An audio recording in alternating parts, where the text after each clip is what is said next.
Oof.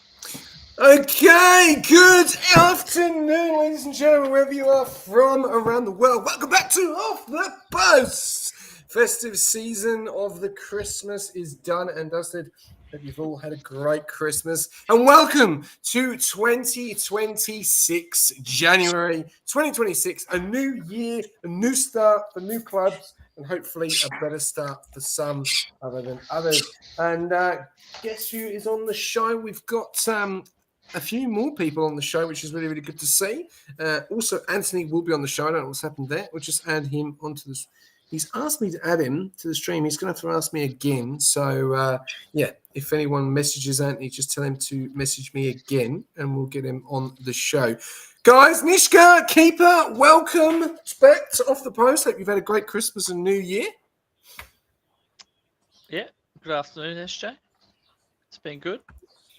Yeah, good afternoon, SJ, mate. Been good Christmas and New Year's, mate. Good to be back.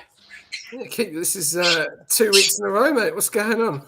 Oh, what can I say, mate? Groundbreaking surprises. Might have your nuts back.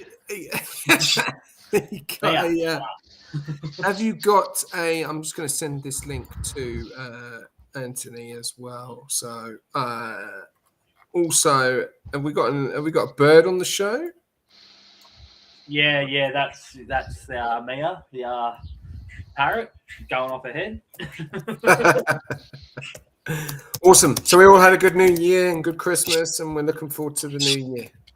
Well, obviously this year. Give me a second, I'll sort that out. That's fine. No worries. I'd give you a thumbs up, but yeah, I know. You've hurt your thumb, eh? Done myself a mischief, yeah. You thumb yourself a mischief. There we go. And he's in. There we go. Okay. What is going Right, on? we've got you back. Well, we've got. Oh, it's even darker. It's even darker at your house now. What's going on I there? don't even know. I Excellent. don't know what the hell happened to my camera. You have to bear with me, SJ. There's a minute to go in the college football playoffs, and my team's down by 3. College football. Let me see. Let me you see gotta if I turn can it on. refresh You it. got to turn it on. I don't understand how they call that game football, considering they throw the ball the whole game. Could say the same thing about Aussie rules. Let me But they just kick- they try and kick the fix thing this. in Just, Aussie I'll be back, rules. SJ. They It's kick in their it. hands. Right, for mate. one Just at keep the asking time, to like. join. Yeah, but they still kick it. Like a good percentage of the time. Well, Right. how's rugby classified as football? Yeah, I know. I don't get that one either. Throw ball, they should call it. Okay, well, let's get straight into it. Obviously, round number 19. Obviously, we've had a very quick succession of games running around, obviously, through the Christmas break. I think it's like 2-3 days rest period, and then there's another game. Let's talk about Matchweek 19. Obviously, we will be going over the predictions, and also we will be going over Matchweek 20, and also we'll be talking about some breaking news as well, and also the transfer market has opened. So yeah, quite a lot of few things to talk about, which is going to be good. So first of all, guys, what's your thoughts to Matchweek number 19? Average on multiple games. Yeah, look, I think Underwhelming. it was up. Yeah, to be honest, it was very average. A lot of, I'd say, a lot of draws that were in games that were unexpected results, and I mean, I think the biggest take for me out of this, and obviously we'll get more into it later, and you know, it's Arsenal have obviously looked like the best team all season, but to demolish a Villa side that was probably the most informed team in the league the way they did, like, if you needed confirmation that Arsenal was the real deal, I think that result's really shown that. I have to join on computer. You know, a week where all the other teams have, you know, the other title challengers have all faltered against minnows or lower teams, Arsenal have demolished the most informed team in the league. So I think that was a big statement win from your boys, SJ. Yeah, we'll touch base on it throughout the show. Yeah, I think obviously it was very important, you know, obviously to get the results, to see obviously City playing first last week. I'm not going to talk too much about it going into it, but I think they were very, very lucky against Nottingham Forest. I think the ref it was shocking, absolutely shocking. Should have been down to 10 men. Riley should have been Still sent going off. on about that. I'm still not happy about that. And I agree with what Sean Dyche said. I said obviously if it's a different game at a different ground, that's a red card, it's a 10 men, it's a penalty whatsoever. It's because it's a different ground. They think it's different, but it is what it is. And I think that we needed to know that we needed to capitalise, and I think some of the other clubs as well this week needed to capitalise and get results. So, and obviously what we've seen today, obviously without going into too much talking about separate scenes, 7 draws this week, that's a lot. That's a lot of points dropped as well for some teams. So, but yeah, we'll touch base on a few of the teams, what keeper said. But what about you, Nishka? Well, what did you think of? Obviously, you did say it was a bit underwhelming or a bit boring. Obviously, seven draws, match week 19. Yeah, I don't know. It was a little bit underwhelming this week. I don't know. United just didn't look like they could get it done. Spurs looks absolutely spineless. They have no cutting edge at all there. They own all sorts. City not able to get the job done. Liverpool dominating the game, couldn't get the goal. They just look lost in their attack. They can't find a goal. Chelsea similar as well, but Bournemouth took it to them. That was probably a bit more of an exciting game, that one. Bournemouth didn't take a step back, and they got their 2 goals, and so that was probably one of the more exciting ones. And West Ham are lucky to get away with a draw 2 at home, I think. So I don't know. I think the teams that probably should have won games, they didn't get the job done, and it's going to cost them, I think. Yep. Okay, that's good to say. What about you, Anthony? Your thoughts to match week 19? Like I said today, I did decide to watch the 3 boards, which made me want to stick chopsticks in my eyes, pretty much. But I did watch a finally decent, complete away performance at Burnley. I was really happy. Weiser scored, which is about time because I've been tracking him. He's been doing really well. But we're still somehow not in the top half, despite us slowly starting to find a bit of confidence. But I'm still worried about the lack of consistency within this club. And really, January is where Eddie Howe needs some decent moves in and to Deadwood, because if he doesn't, this club is just going to go stagnant. This club is going to stagnate if he does finger out and get some signings done. And we were looking at Johnson, like Brandon Johnson from Spurs, but he's now gone. I think Forest, I believe, if I remember the one from. We just need to pull some fingers out. We need to sign. We need a statement signing. Otherwise, we're just going to be bottom half to mid-table mediocrity.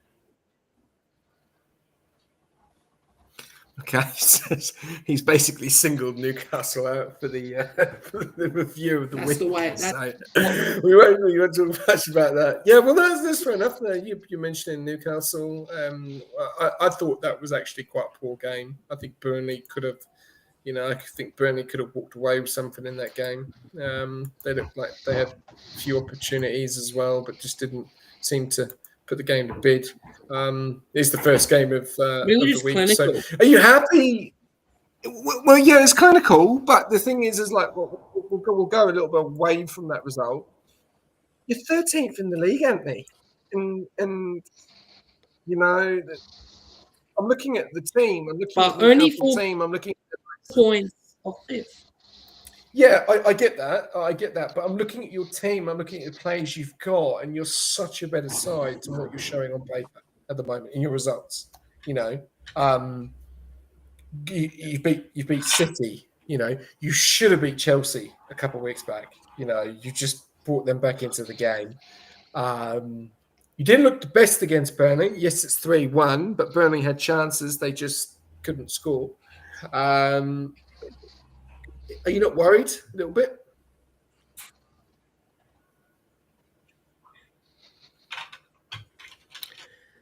I was worried. The problem is with Eddie Howe, especially where I saw it against and I saw it in the second half against Chelsea. Unfortunately, he has only one style of player for press, hit the team on the counter attack, and it just worked. But the problem is now that we cannot play that style of football. We can't just go hit them, intercept. I feel like Eddie Howe, he has a plan A, but unfortunately does not have a plan B. It's hard, but not after the game against Sunderland. He had no tactical clue. In the second half against Chelsea, I think he had no clue either to try and deal with Chelsea's relentless pressure because we knew Chelsea were going to free kick, but the second goal was garbage. That was shocking.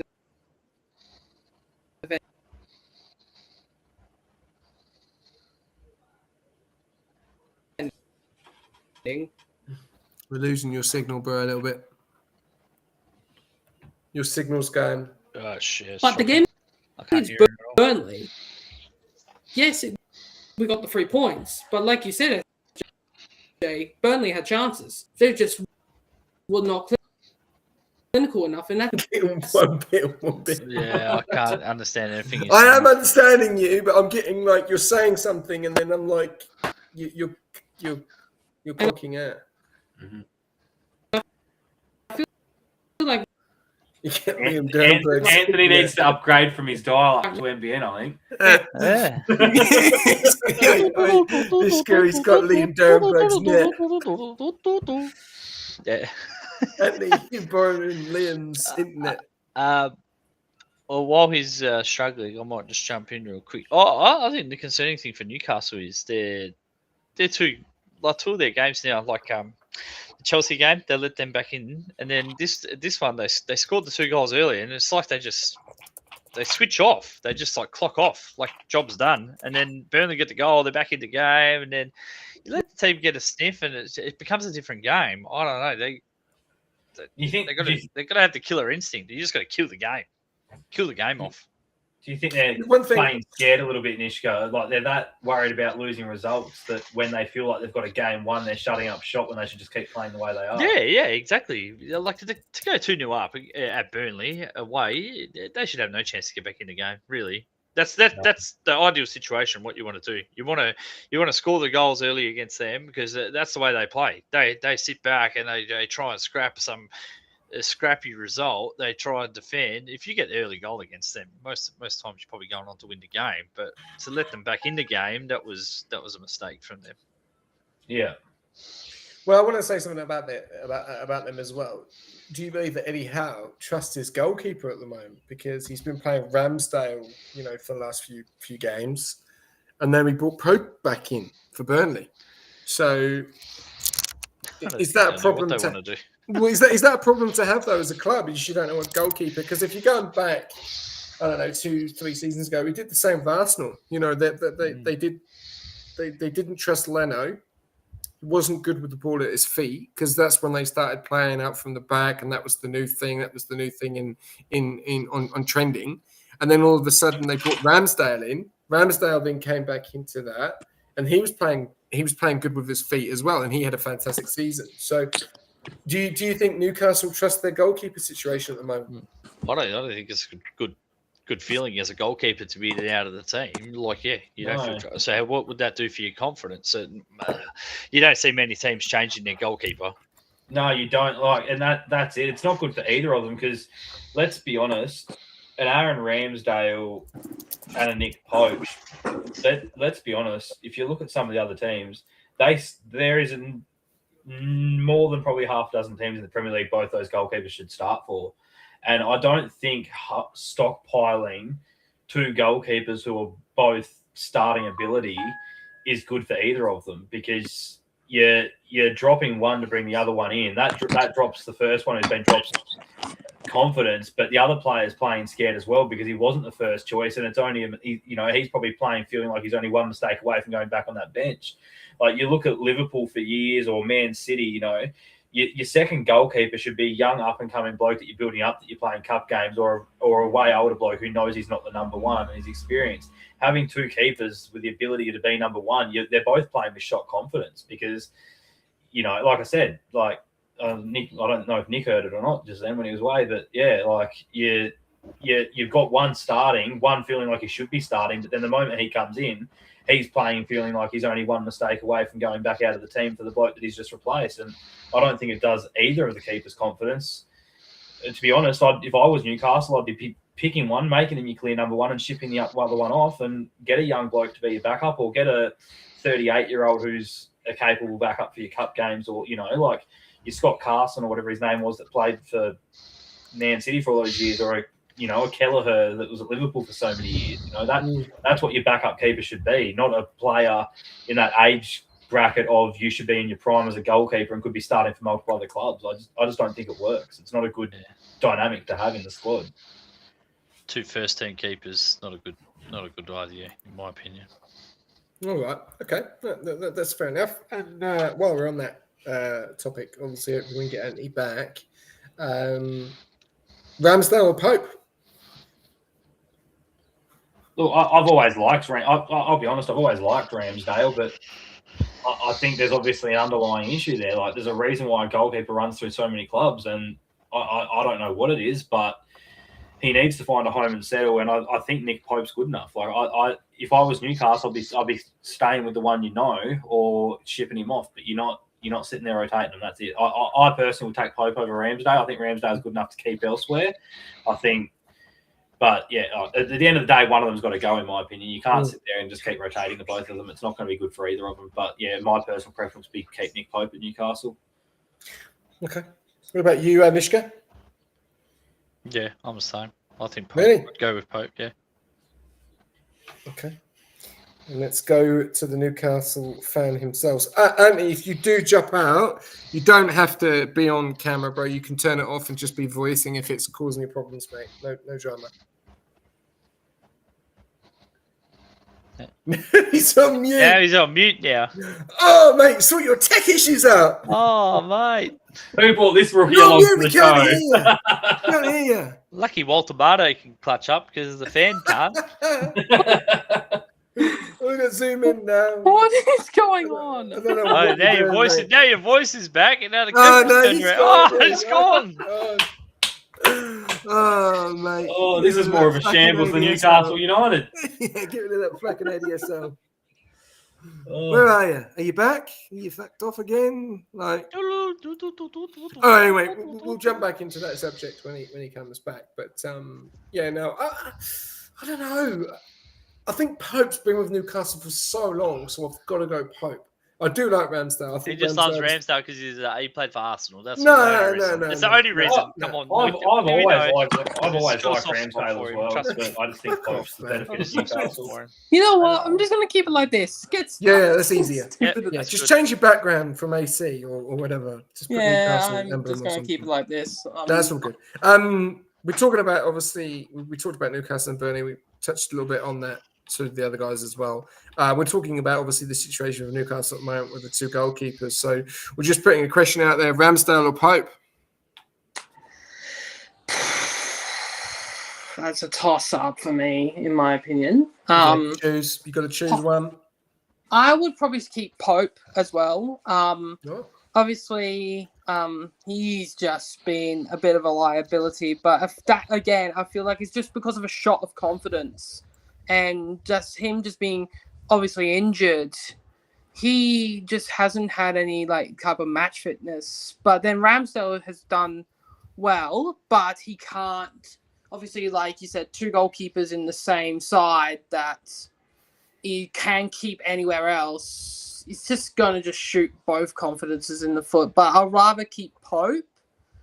Ideal situation, in my humble opinion, is to sell them both and get yourself another keeper. A keeper maybe not on the level of an Alisson or a Donnarumma, but a keeper that can both save and use their feet, which both of them can do either one or the other, but can't do both. But if out of the two, I'd rather keep Pope. Do you feel that Ramsdale is looking to replace Pope? Do you think that Pope is getting to the age now he could be on his way out, and they've brought Ramsdale in on loan, and they'll make that permanent? What's your thoughts? I think so. I honestly think that Ramsdale's going to be the next number one for Newcastle. I don't know if Eddie Howe has a goalkeeper up his mind when it comes to the January transfer window, but we have so many other problems in that side that I feel like a goalkeeper might be the least of the concerns. But I feel like at this stage of Pope's career, like, don't get us wrong, he's the first goalkeeper in forever to win a trophy with us, and he will always be a Newcastle, I wouldn't say legend, but a Newcastle fan forever. But I don't think Ramsdale is the option for us to go forward. I feel like a goalkeeper, not like I said, not equivalent to an Alisson or an Edison or a Donnarumma, but a good, solid goalkeeper that can maybe take us from that mid-table, maybe Europa League standard to full-on Champions League standard. It's a big thing to say from a fan. Going to goalkeeper. I think goalkeeper is that it has got to be your most trustworthy situation at the back. You know, your goalkeeper makes saves games, wins titles. You know, and you've had someone in Nick Pope. You know, and I rate Nick Pope. I think Nick Pope's a great goalkeeper, and obviously there's a bit of a breakdown going on there in Newcastle. And I think having two class goalkeepers, and they are class goalkeepers, you can't say Ramsdale's not good or Pope's not good. You know, at the end of the day, Newcastle got him in on loan for a reason. Yes, every team he's been into, unfortunately, he's got relegated, but everyone knew what Ramsdale was capable of in his first season at Arsenal. You know, and they even replaced him. And I think everyone thought we were mad at that time when we got David Raya. And I think, in my eyes now, at the moment, David Raya is probably the best goalkeeper in the Prem. Currently, of what he's doing. Two clean sheets in the season as well.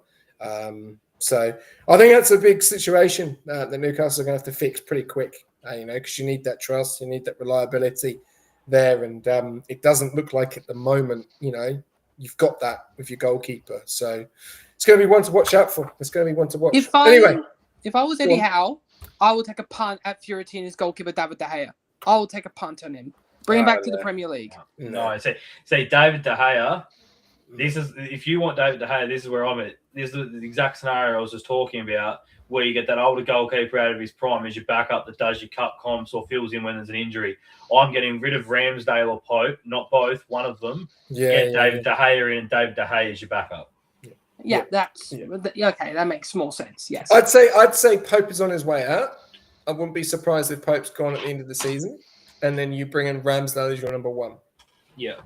David De Gea is at that age now, and he knows his abilities not going to get better. It's going to go down from here. If you're looking at someone like that, if I'm Newcastle, I'm saying, mate, come here. We'll pay. You know, do what City did with their ancient goalkeeper. I'll be like, mate, we're going to give you a 6. Yeah, we're going to give you a 5 or 6 year contract, but you're going to sit on the bench and you're only going to appear in games that don't matter or cup competitions against minnows, stuff like that, and just be like, here you go, we'll pay you a decent buck for it, and you might win some trophies.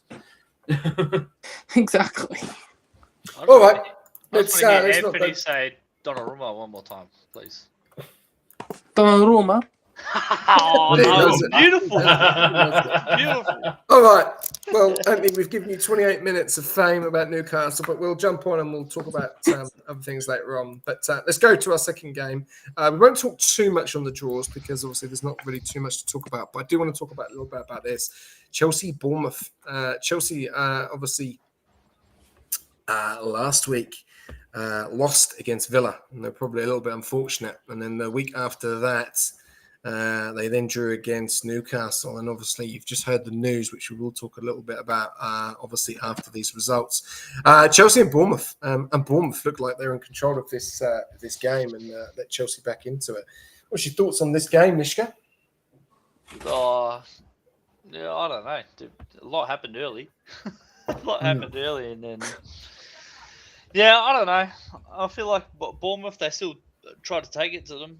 I think Chelsea would be disappointed they didn't win it though. I think, but Bournemouth aren't scared.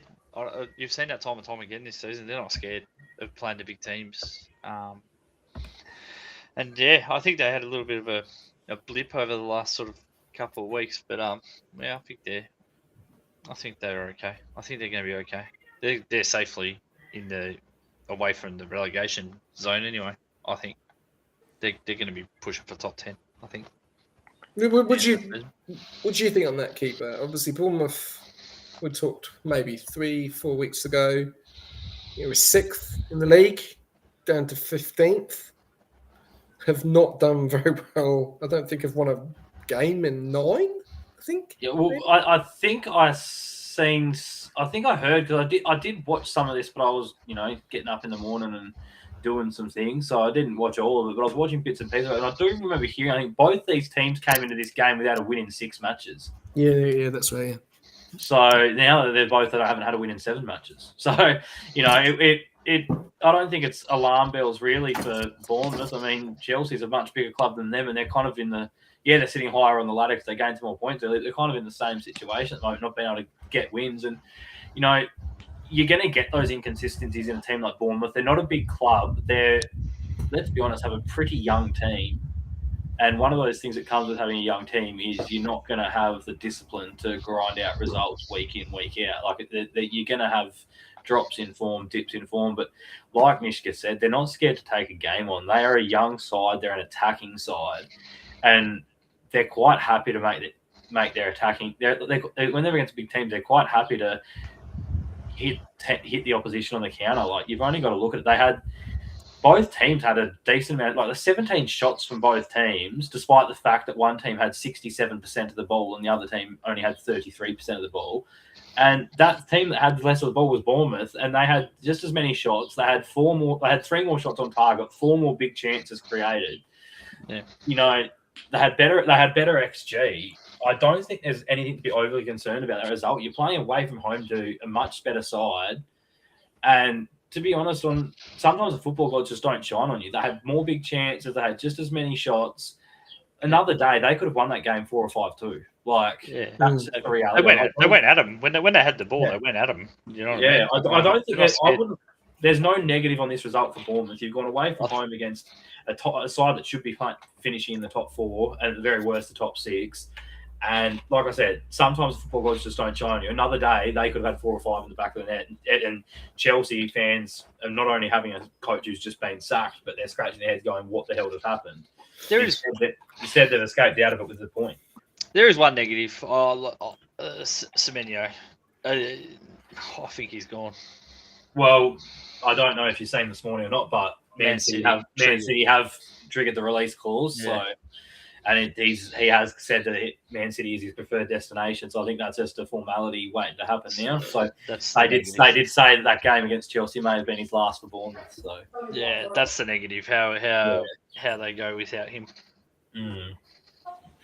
Okay, I'm going to push this on to you, Anthony. Do you think? Yeah, I was going to say this is obviously surrounding Semio. Do you think that they rely too much on Semio, or do you think they've got players capable of putting in results? We've seen he's been fantastic this season, and obviously it looks like he is out the door. Aurelia has said no, he is in the lineup against Arsenal. But we don't know what happens between now and the next couple of days. Do you think Bournemouth are going to rely to? Do you think they're going to be able to continue even if they do lose Semio, or if they keep Semio? Do they rely too much on him, or do you think they can get the job done with the players they've got? Well, if you look at this Bournemouth side and I'm going to compare it to, because I had at the start of this season, I said that I had a friend of mine say that we will collapse without our main man, Alexander Isak. We said we'll collapse and finish very low down the table. So I'm going to use that as an example, even though this may not be a good example. But Bournemouth are a type of club that can find a talent and just turn them into a superstar. We've seen it time and time and time again. when I heard when Justin Kluivert went to Bournemouth, I didn't even knew of this guy, and he's like turned into a really good player. I would have loved the Justin Kluivert at Newcastle. I would have loved the Semenyo at Newcastle. Like Bournemouth are a type of club, a very small club, who are able to find these young talents and just be able to turn them into absolute superstars. And I feel like Bournemouth, yes, they could rely a little bit too much on Semenyo, but I feel like this could be an opportunity for like a young up and comer to be able to excel in Semenyo's place. I feel like there's going to be another young talent on that left-hand side that will be like Semenyo Mark II. So that's what I reckon. Bournemouth can spend the money, like definitely can spend the money of maybe improving that side, but they could find a young talent. Okay. I like Krupi. He's good. He'll start. I think. I think Brooks has stepped up. He's sitting on my bench in fantasy, just waiting for Semenyo to bugger off. I think Brooks has stepped up, though. I think Dave Brooks has stepped up. Yeah. He's just telling Semenyo, just go to City. Just go, please. I think David Brooks Brooksy should have scored another goal against in the Chelsea game. He was unlucky not to get another one. All right. Well, the messages just come in there. Can Bournemouth continue winning if they lose Semenyo? Keeper. Look, it'll be tough for them. Like Nishka said, I don't think they're going to get relegated. I don't think that's a concern, but I think the smart thing they're doing here, and like they need to not be silly with this. They need to, no offense, not trying to have swings at your club here, Anthony, but they need to not be as dumb as Newcastle and fight tooth and nail to keep a star player and delay it so they've got no time to do something about it like Newcastle did with Isak. He wants to go. He's got a release clause, so there's not.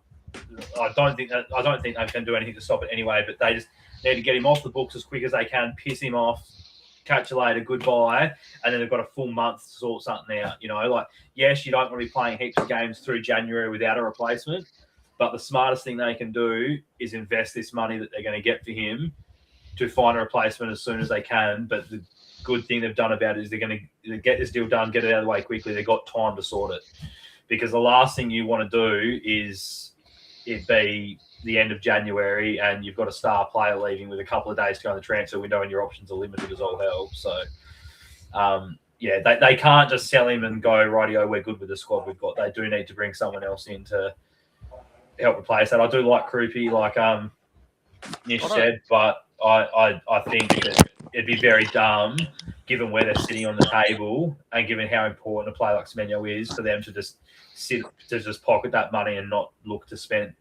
reinvest it somewhere. I don't entirely agree. I don't think they should rush to buy somebody. I think they need to use the money smart. I'd rather try keep playing Krupi, get games into him, and try and bring a youngster in off the bench, give him some game time, and then look in that summer window to bring in some good players with that money.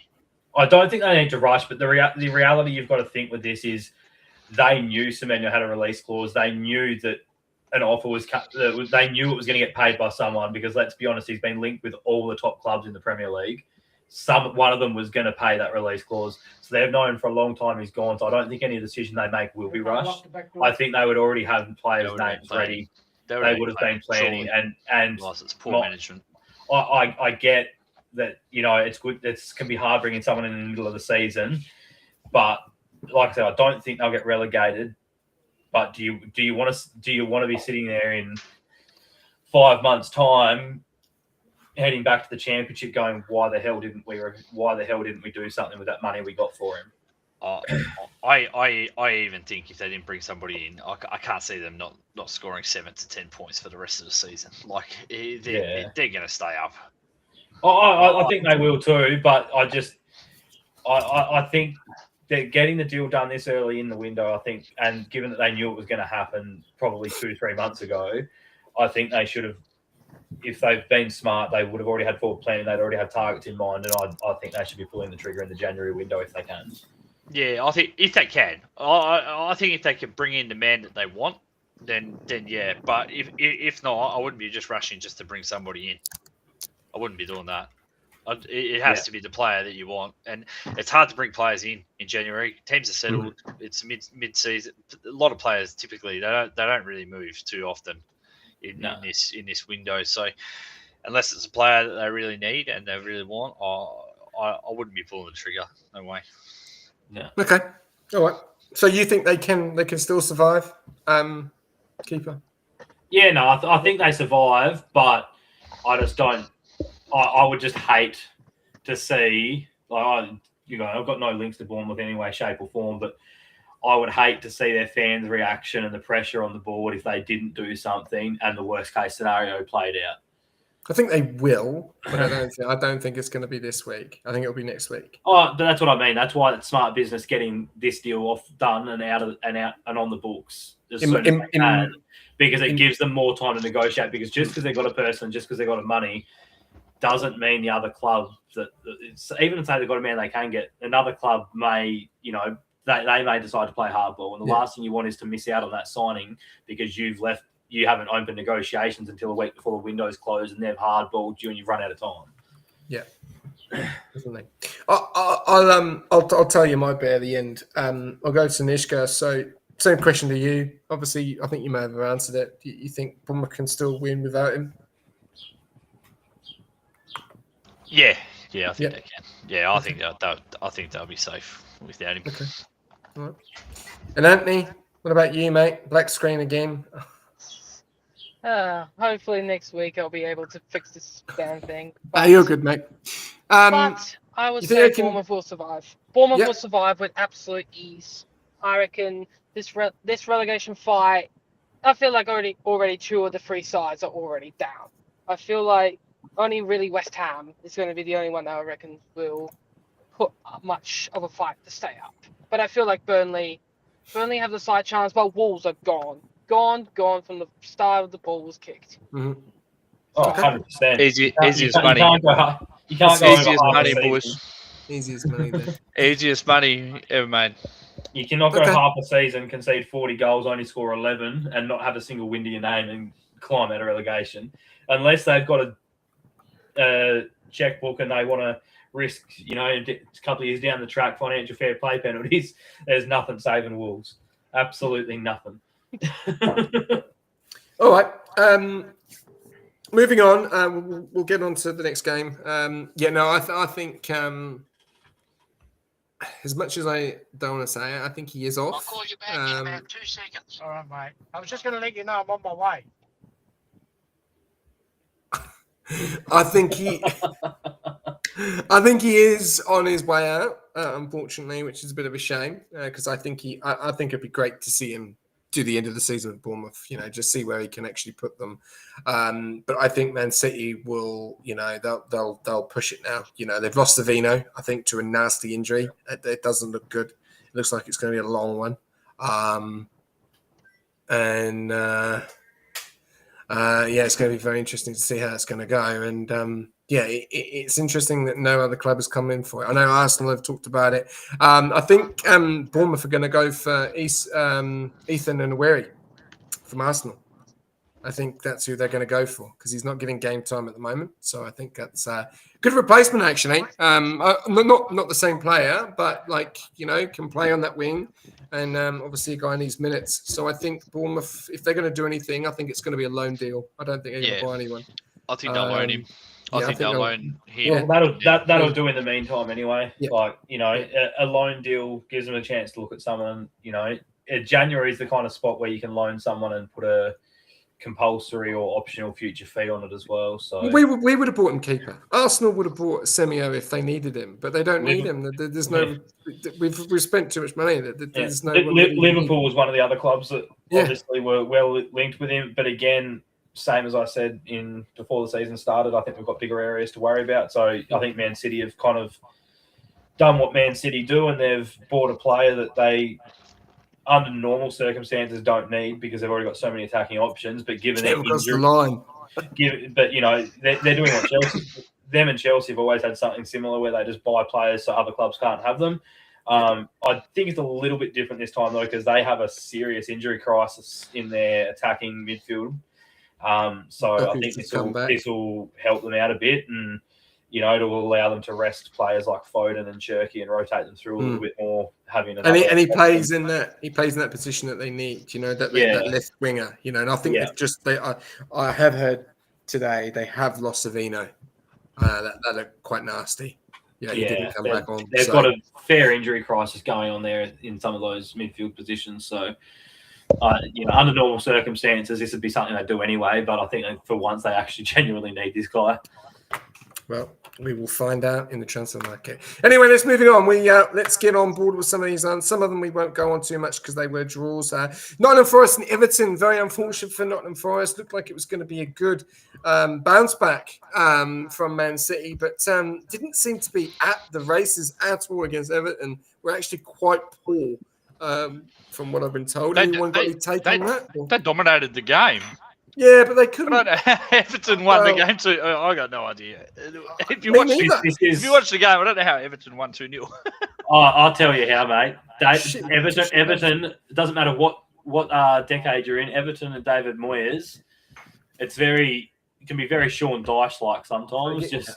They're very good at conceding little amount of goals and scoring just enough to get themselves some nice results. From yesterday. And they've done it yet again. They've had even less possession than what Bournemouth had against Chelsea. They've had lower XG, way less shots, and somehow had more big chances and put more goals on the board. Yeah. And that's the thing. You've got to be clinical. You've got to be clinical. What they do. That's the reality. It's what they do. Everton, you say you don't know how they've scored or you don't know how they've come away with the win. Well, they've been doing it all season. You've got to go all the way down to 17th on the ladder when they're 8th to find a team that scored less goals than them. And in fact, West Ham United and Burnley have scored the same or more goals than Everton have this season. And yet Everton are 8th on the table. This is just how they play. And they obviously do it well. David Moyes just knows what to do with that club, eh? He does. And I think Sean will keep Forest up. I don't think I'll go down. I think I'll stay up.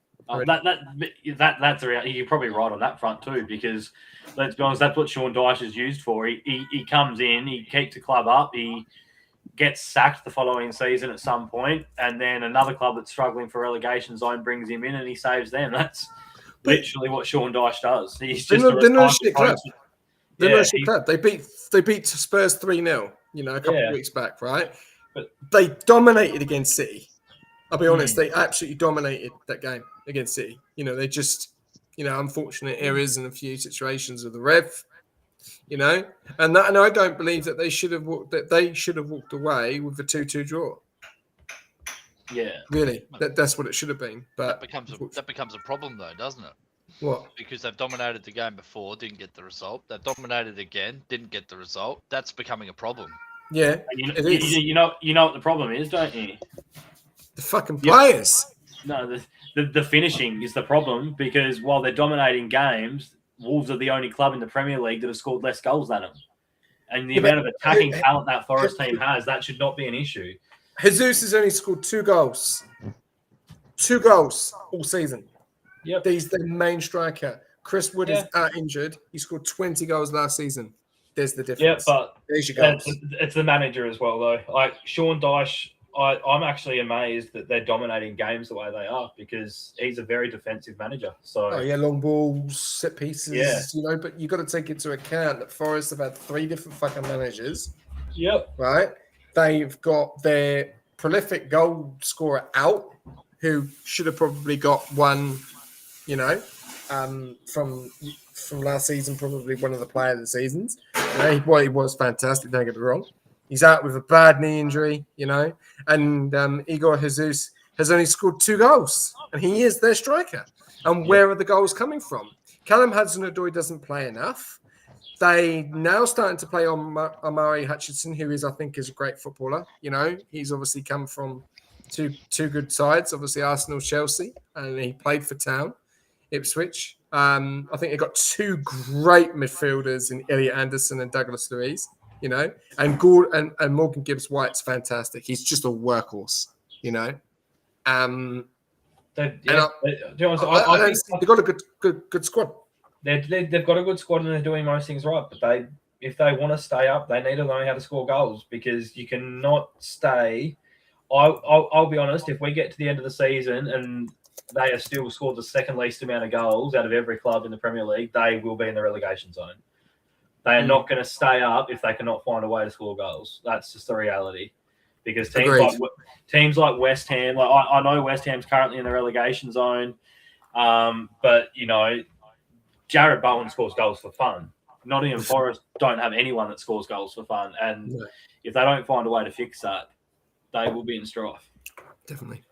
Anyone else got any take on that game? Nottingham Forest and Everton. Jared Bowen scores for fun. West Ham can't score for fun at all.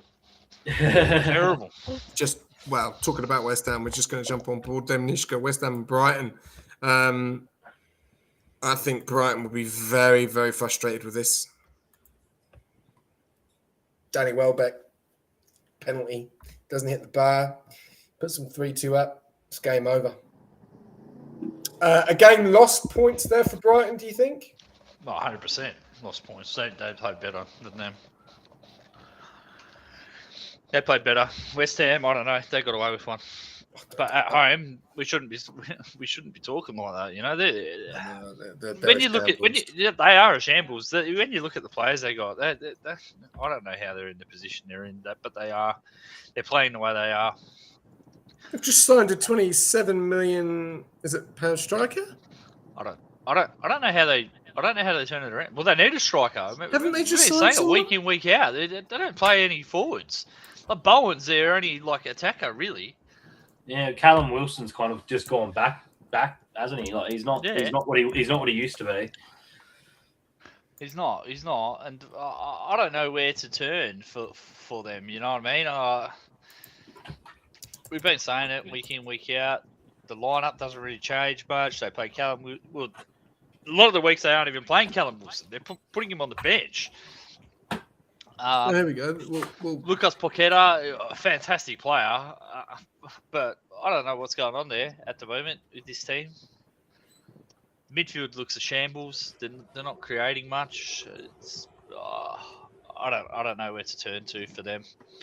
What happened to that guy, the German that they? He's gone. He's gone to AC Milan. AC Milan. He's already gone. He's gone. Yeah. Oh my days, man. I don't know what's going on there then. Do you reckon West Ham are in this relegation zone due to the fact that their owners have been just years and years of misownership? Could this also be just years and years of just spending money just willy-nilly on, I'm not going to say bang average players, but players that are just really just doesn't fit the style, and now they're in this relegation scrap? Do you reckon that could be it, the reason why West Ham are struggling? I don't know. I'm not sure. Just found the player, by the way. Are in shambles. They're in absolute shambles, and if they're not careful, there will be a Portsmouth, in the mid-2010s, and they'll just fall down the cliff. They've just signed Castellanos for 29 million. So I don't know much about him, and they're looking likely to sign a striker. Here we go. So they've signed Tati Castellanos to West Ham. Here we go. Deal agreed. 29 million from Lazio. Agreement in place all over. And also over a long-term deal for Argentine striker Pablo from Gil Vicente. So obviously they're trying to do something. They've got to do something. The problem is that enough? You know, we do have Chaos in the stream. Chaos, my friend, welcome. What's going on, we fellas? 53 minutes. What's happening? Discuss 3 fucking teams. So how many teams did we discuss? 3. Did we discuss? I'll be quick. We've done Burnley and Newcastle, we've done Chelsea and Bournemouth, we've done Nottingham Forest and West Ham and Brighton. We're just talking about the shambles that West Ham are in at the moment. Yeah, West Ham are in shambles, of course. Fantastic. I'll give my thoughts. You know me, fellas. So I like to give my thoughts. You know what I mean? Bit fucking late. I was about to say, you said you were going to be quick, mate. You're about as quick as I look in an F1 car when I'm on the same track as Nishka. Yeah, that's all right. That's all right. Newcastle, Burnley, fucking Burnley, they're in the moment. Oh, we've done that. We're on West Ham now, mate. Are we? West Ham, we did 4 minutes on 3 fucking teams. 3 games, 6 teams. All right, sorry, keeper. Fire away, Cass. Oh yeah, so quickly, Burnley, Newcastle, yeah, they're fucking finally did it right. Chelsea, Bournemouth, holy fuck, what's happening at Chelsea? Have we discussed that, by the way? That's later. Okay, we'll discuss that later. Car crash. Antoine Semenyo's final game for Bournemouth, absolute car crash. He absolutely stunk it up. Anyway, move on. Nottingham Forest and Everton. Everton actually looked not too bad in this game, if I'm being completely honest, in my opinion. I felt like when they actually had the ball, they didn't fucking do anything like really, really brain dead with it. I actually think their attackers were decent in this game. But Nottingham Forest should actually be more competitive than what they are in general. But that's, issues with Mr. Marinakis. Please don't kill me. West Ham Brighton. Have we discussed that yet? Yep, sort of. Yeah, West Ham in the mud. Brighton should have got a result. Anyway, pack it up. Next. He summed it up perfectly. How Brighton drawn to West Ham at home? Like West Ham is one place you go to. Shit show. Like West Ham is one place you go to, and you're like, yeah, boys, like this is all right. You know what I mean? They're not that tough to go to. Like we could easily get a result here. I actually think this is maybe even worse than I had an earlier result in the season when I think they didn't they drew to Wolves, or am I wrong there? I feel like Brighton is the team that drew to Wolves. Anyway, it's not a great result, in my opinion. Let's move on to some of the draws. We'll come back to Arsenal and Villa. We'll come back to Leeds and Liverpool. And we'll come back to obviously Sunderland, Man City, and Crystal Palace. But let's talk about Man United and Wolves. Fucking hell! Can you believe that Man United dropped points there at Old Trafford against Wolves? Are we starting to see some real grit from Wolves? They're really trying to get that fucking 3 points. Like they deserved to walk away that with a 2-1 win. Actually, they were quite unlucky. Man United were piss-assing around quite a lot. Are we going to see that win from Wolves?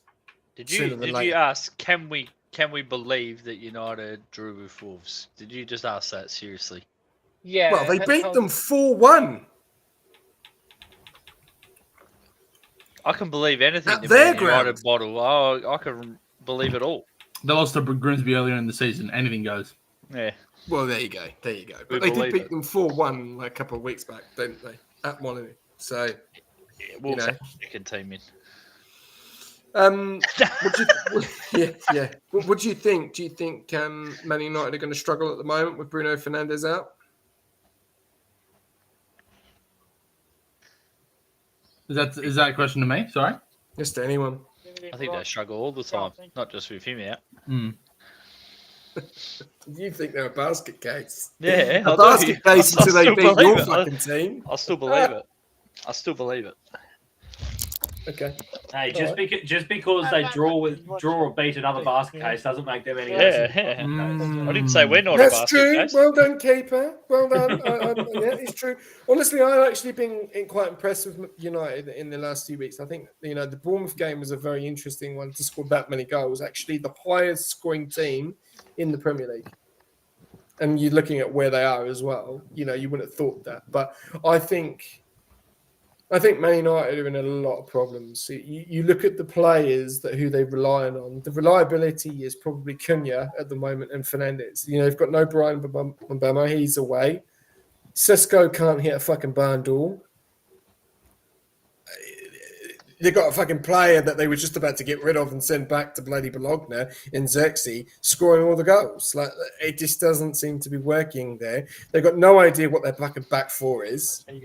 1 week it's Delat, 1 week it's fucking Doghu, 1 week it's bloody Luke Shaw, 1 week it's someone else. It just don't seem to have a clue. It's good that they've got Martinez back. They've got a little bit of structure in defence. I think they've got to thank their lucky stars and the goalkeeper for United for that result against Wolves. Personally. Well, the defence is their biggest problem. They nearly conceded the same amount of goals as Forest, who are in 17th. Do you know what I mean? You have to go down to Brighton in 14th. They're the team closest to them in conceded goals. Really, that's up higher in the. Who's got a grumpy cat in the house? That's what I was thinking too. So, yeah, I don't know. I think defence needs looking at. Definitely agree. Anyone else? Any take on the Wolves and Man United game? Yeah, car crash for United. There we go. Well said. Right, moving on. I wasn't actually that surprised by it. They've struggled against Wolves in recent time. Will, guys, do you reckon Wolves will surpass Derby's record of 11 points? Yeah, no, I think they will. I think personally, I think a win is coming. I think Rob Edwards is a good manager. I really do. I think you've seen a bit of a shift. Now, I think you've seen a shift. If you watch them against Arsenal and you watch them against Liverpool and United, I've seen a shift. I think next week will be very, very telling because they are up against West Ham. Yeah. That'll be a dog That's fight. a huge game. That is, believe it, I agree. That is a massive game. That might even be game of the week. I'll be honest. Oh, we might have to watch along it. Actually, Man City and Chelsea is in that week, and We have to fucking watch it. We haven't done a watch long in ages. Anyway, let's move on. Yeah, let's crack on. Otherwise, we're gonna forget where we're at. Let's go to Brentford and Tottenham. Obviously, Thomas Frank coming back to his old club. Tottenham still looks like they've got no fucking idea. Are Tottenham lucky to walk away with a draw and 10 men? 11 men. I'll go ahead and say it. Tottenham car crash. So, do you believe... What's the time penalty, Nish? What's the time penalty? 5 seconds? I'm giving him a 10 and 2 for that one. Do you believe Romero was lucky to stay on the pitch? Yes. Sure. 100%. Yeah. Yes. No For two ways about it. sure. He got a 10 and 2 as well. He got a 15. Fucking No. Race ban. The thing is, right? Let's go. Let's go to the ref here because we know keeper, you're an ex-ref. The situation is VAR goes to VAR, right? He accidentally, because they've been talking about VAR. They talked about the fucking situation with Saliba and Everton last week. Should have been a penalty. Okay, whatever. Now they're talking about tonight where he's accidentally taken out Thiago, but the one thing they're fucking forgetting, which really frustrates me, he's the last man. So if he doesn't if he's through on goal, it's a red card. And Thiago is through on goal. Let me have a look at. I'm going to bring up video footage of it so I can have a proper look at it before I have an opinion on it. So we'll wait for him to come back. But has anyone seen what happened? I haven't seen it. You haven't seen it. Well, basically, Romero takes out Thiago accidentally, and it goes to VAR, and they don't give the penalty. Well, they don't give red card. And Bournemouth, obviously, actually, Bournemouth. Brentford actually were lucky that they didn't give Tottenham a penalty because Archie Gray went down in the box. But are we seeing the same old Tottenham? Are we seeing this just got no idea? They just struggle. They don't know what to do. They can't seem to break down teams. Is this going to be an ongoing thing until the end of the season? A lot of people keep talking, last season, yes, they won a trophy and that, but did they play anyone decent? No. Was the tournament that they were in anyone decent in it? No. Was Man United the worst team that they played? Yes. So do we believe that Tottenham last season was a bit of a lottery ticket for them compared to this season? I think downplaying a European Cup is quite criminal. I'm not going to lie. And, I was listening to what Michael Owen was saying about it, actually. Yeah, today. well, I don't know. On Michael Owen's opinions, he's had some howlers over the years, but anyway, he had some proper howlers. Anyway, I just think that, what I will say about Spurs is that I always feel like, in comparison to last season when I was actively watching them because Postecoglou was the manager, they always had a bit of desire and fight in a way that is very common in a Postecoglou team, right? You see it every single one of his teams, very high pressing, very aggressive off the ball, always looking to pressure the opposition. This Thomas Frank team is, in my opinion, really, really negative. It's really, really reserved. I get they're trying to employ this gamesmanship, try to almost Mikel Arteta type of style, and it just, to me, it has to be really successful. Otherwise, it's going to quickly crash and burn, right? But it's why I've always said that I've always admired someone like Sean Dyche who's able to execute that type of stuff, right? And in my opinion, I just don't think that Thomas Frank knows that play style in and out. It just seems like there's so many. It's almost like there's different phases of play that's just like kind of either being misunderstood by the players, not being informed to those players by the coaching staff, or they're just clearly just not respecting the coaching staff that is currently there. I just don't think you've got quality. I just don't think they know what fucking quality is. No, that's crazy to me. No, come on. They've just got rid of Brendan Johnson for 35 million to Crystal Palace. Hey, I'm as a Palace fan, I'm a big fan of that signing. Okay, all right. Well, look at this. Who the fuck are they replacing him with? Who? Brendan Johnson? Who? Yeah. They don't need to replace Brendan Johnson. They've already got a lot of wingers. They don't. He doesn't even play. Kulusevski's injured, right? Yeah. Muani Johnson plays on the wing. Starting. Who does? Brendan Johnson plays on the wing. Yeah, but he's a good player. I agree. Yeah, I agree. But why would you get rid of him? He doesn't play. He wants to move on. They got no players. They got no strikers. Solanke's been injured all season. Maddison, their playmaker, is still not fit. Yeah. Muani is up and down left, right, and centre. But he's only on loan, and to be honest with you, he's done fuck all since he's been there. Really. Bergvall, the young blonde guy, I think whatever his name is. Yeah, Bergvall. Yeah. He's been pretty up and down, as well. But Richarlison is dog shite. Whatever, So. You've just got 35 million for Brendan Johnson, right? Why? Well, Tottenham offered Semio, didn't they? They wanted Semio. He turned them down point blank. That's the problem with Tottenham at the moment, and it'll be the same problem with United. Everyone goes, "Oh yeah, it's a big club." In a fucking big club, man. In a big club anymore. Tottenham aren't a big club anymore. Neither are fucking United. No, I agree with that. I think that. So I think they're going to struggle, and if they've got players that are injured, as you're saying, right? Who the fuck are they going to bring in, and what's that going to change? Because I can guarantee you, Nishka will say the other thing is they're mad getting rid of Brendan Johnson. He's actually a player that can make things work. No, I agree, and I think he got 14, 15 goals last season for Spurs. Is their top goal scorer on the wing. He was one of the best players for Forest a couple of seasons ago. But we just keep starting Richarlison, man. We'll just keep starting him, bro. Absolute pelican, bro. That guy is. See, I told you he'd agree.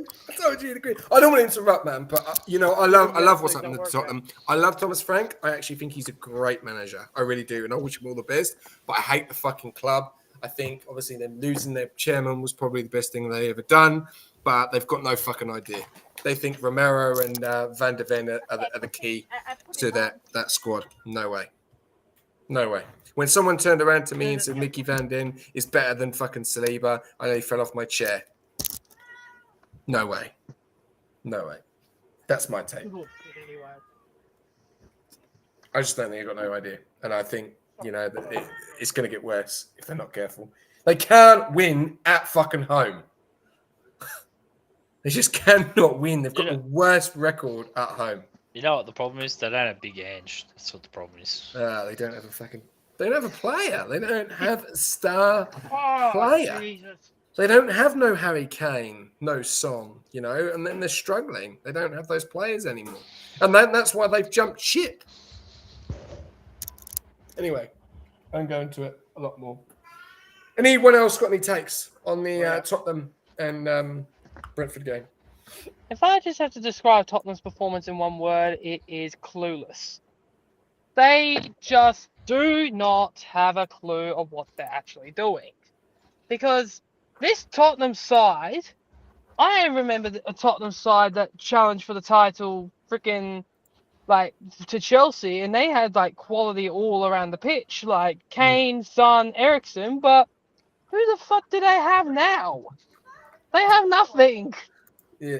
If Van der Ven, which is your centre back, is your best player, something is seriously wrong. And I don't think Tottenham have the pulling power of these other clubs like a Liverpool or City to entice big names. And this Tottenham side is just they're not better than the freaking Tottenham sides that finished mid-table in the mid-2000s. like this Tottenham side is just shit, and I feel sorry for Thomas Frank because that man is a wonderful manager. He did so well with the Brentford squad that first time being in the Premier League and staying up. But like he's a quality manager. Like if Eddie Howe was not at Newcastle, I would take Thomas Frank at Newcastle. But unfortunately, he's just working with a bunch of players that are spineless. I think the thing as well to look at the stats as well, not to go over it too much, but you got to look at Tottenham where they finished last season, right? Shit, didn't do very well. I think it was 15th or 16th. They're 12th in the same points as Newcastle at the moment already, and I can't see it getting any better. And they've got a tough game coming up. Sunderland, they're no pushovers, and then after that they've got Bournemouth away. And they're playing bloody Sunderland at home.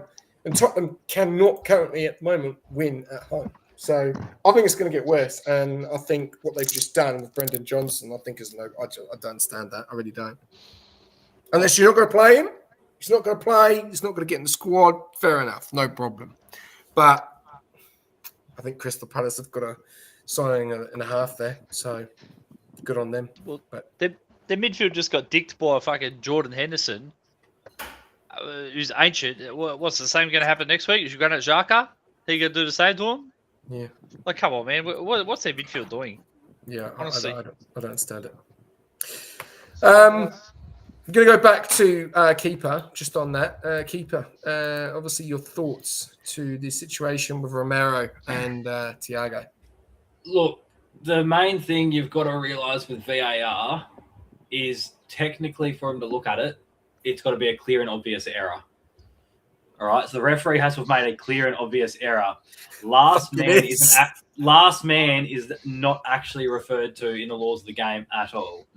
There's 4 things they've got to take into account for dogso outside the penalty area, and those 4 things are. Give me a second. It's got to be a clear and obvious goal scoring opportunity. If someone can come across, the thing you got to realize, the first thing I look at is distance between the offense and the goal. He's about 30 yards away from goal when he's challenged. He's not right near the goal. General direction of the play was heading towards goal, yes, but it was out more to the wing side of the box, about 30 yards out, not down the middle of the ground. The likelihood of the player keeping or gaining control of the ball probably would have got control of it, would have still been under pressure from that defender if he hadn't been fouled by that defender. But the other thing you got to look at as well was the trailing defender that's in the middle as well. He's still got to take control of that ball from 30 yards out, cut in towards goal from where he was, and take into account you got a defender that's only about 2 or 3 meters behind running down the center of the ground that can also come across and stop it. So you're not... I can see why they haven't gone with it because you're not ticking all those boxes with 100% certainty. Yeah, at all. It's got to be clear. It's got to be clear and obvious. It's got to be clear and obvious, and there's too many 30 yards out.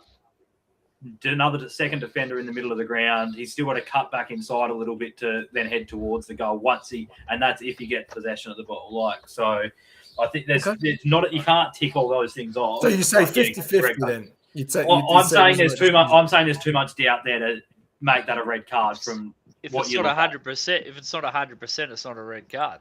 Yeah, I don't think it's ticking all the boxes it needs to for it to be a red card in my opinion. Great analyst. Right, we should be on the panel to review. Yeah, fucking better than them fucking bunch of fucking idiots. All right, next team. Someone can choose. We've got Fulham. No, sorry, not Fulham. We've got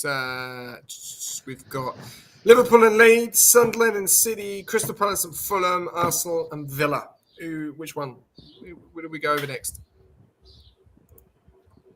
Do I have to go over any of them? Yeah, of course we do. Come on, man. Right. All right, we'll sum up Arsenal and Villa. Arsenal are the real deal because Villa was the most informed team in the Premier League and they've just demolished them. Done, ticked, done.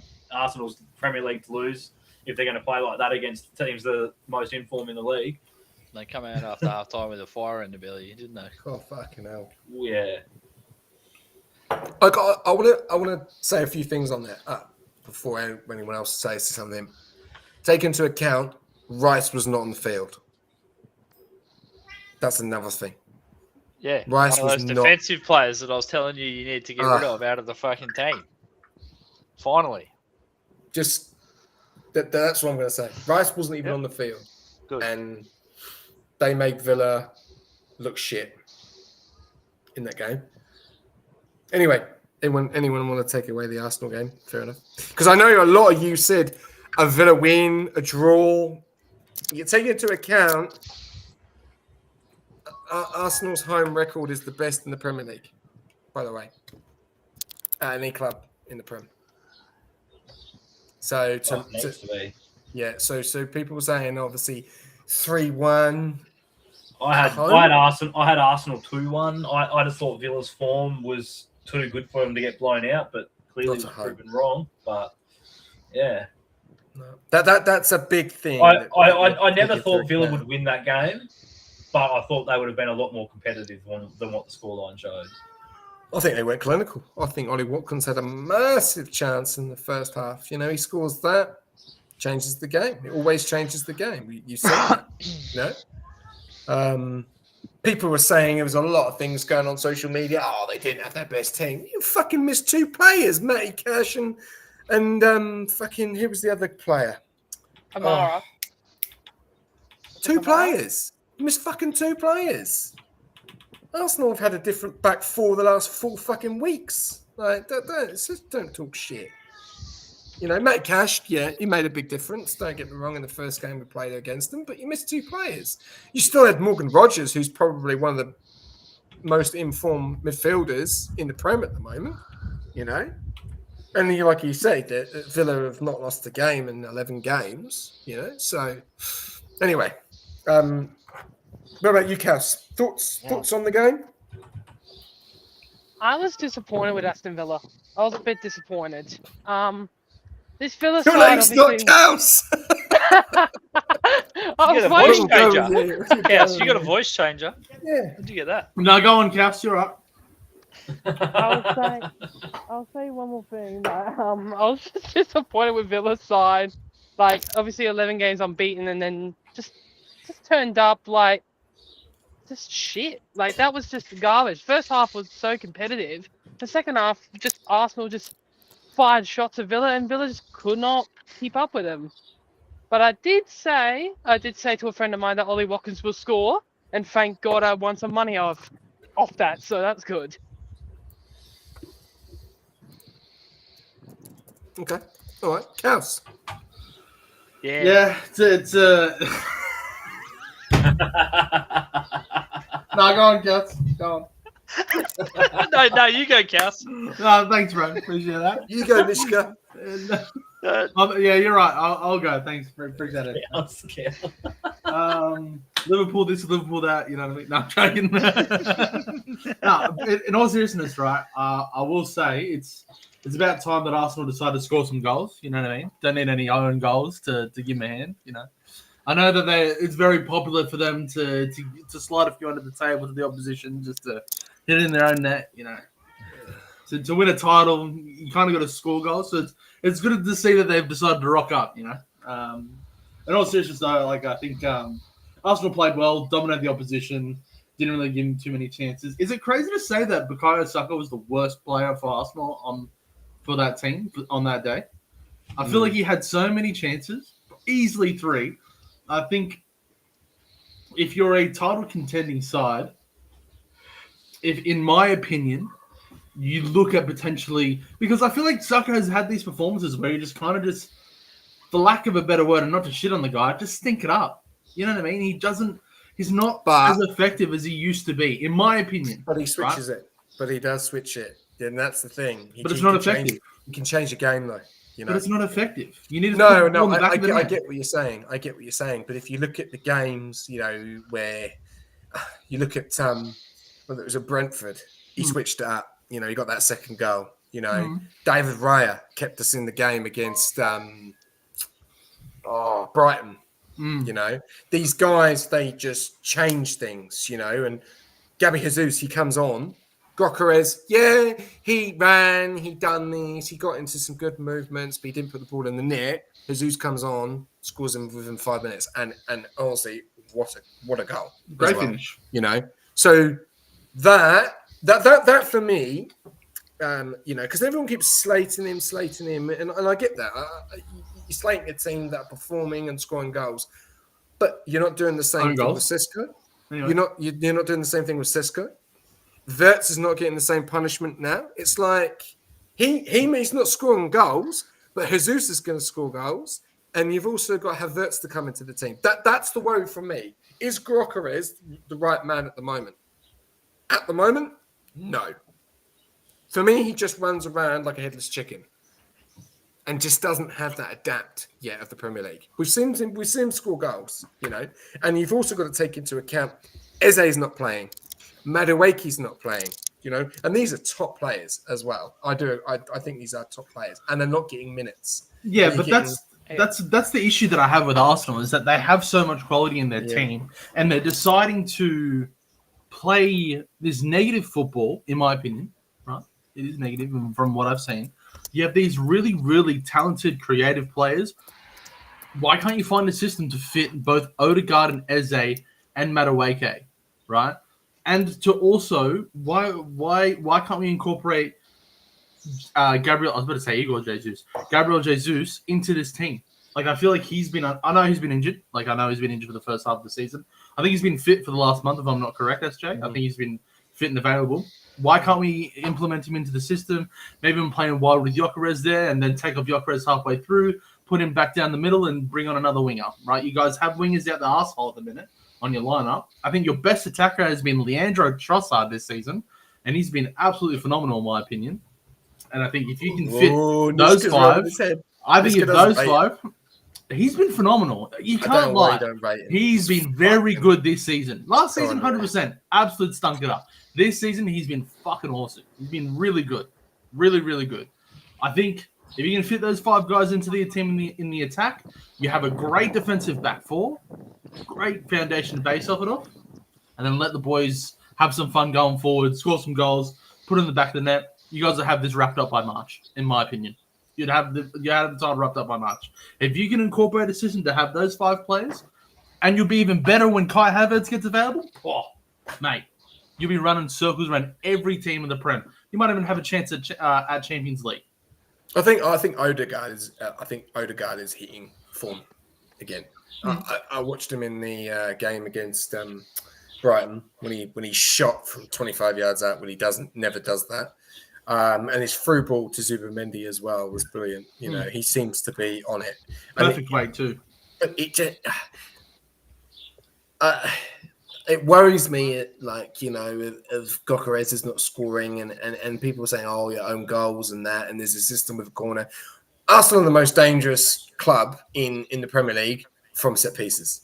And they worry anyone because they just don't, you know what Gabriel's like. And a dead ball situation of how Rice can put that on your top of someone's head is fantastic. Are the goals going to come from elsewhere? That's the worry. You got Bournemouth next. Not an easy team. They've drawn against Chelsea. They took it to United. They've played some good teams, and then after that it's Liverpool. So. And everyone's saying at the moment, we're 4 points in front. We've got a chance to drop points, right? Now, where would you want to drop points in those games? For me, it'd be Liverpool, not Bournemouth. We should be winning against Bournemouth, but we've been very good away from home. But Liverpool, I don't think will be an easy game either because they've now started to try and get into some form and started to move up through the table. So, I don't know. I'm still not saying we're going to win the title. I think City are pushing us and will push us all the way. I just need to touch on something real quick.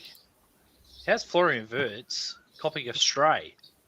I agree. Scoring. I agree. What is that? Why is he copying a stray there? Back it up, SJ.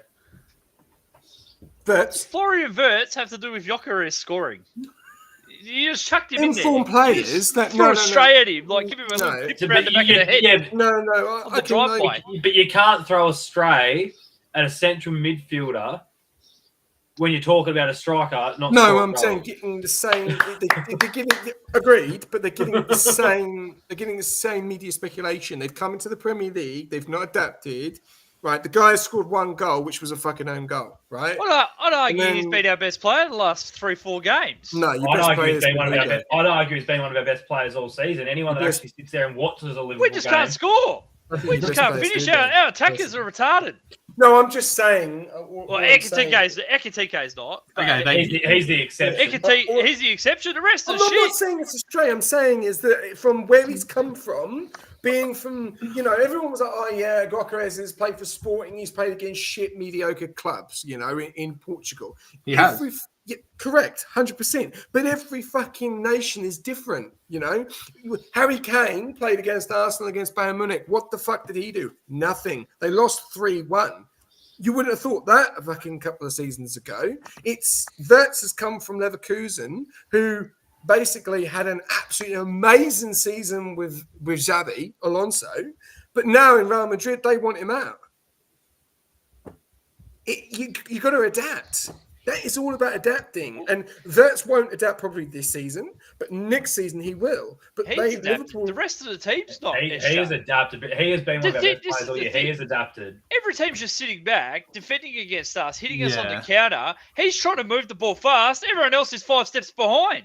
I will admit, trying to compare Florian Wirtz and Gyökeres is. I'm not comparing them. I'm not comparing them. I'm saying that a lot of people are talking about him. They're also talking about there's other players they've been talking about.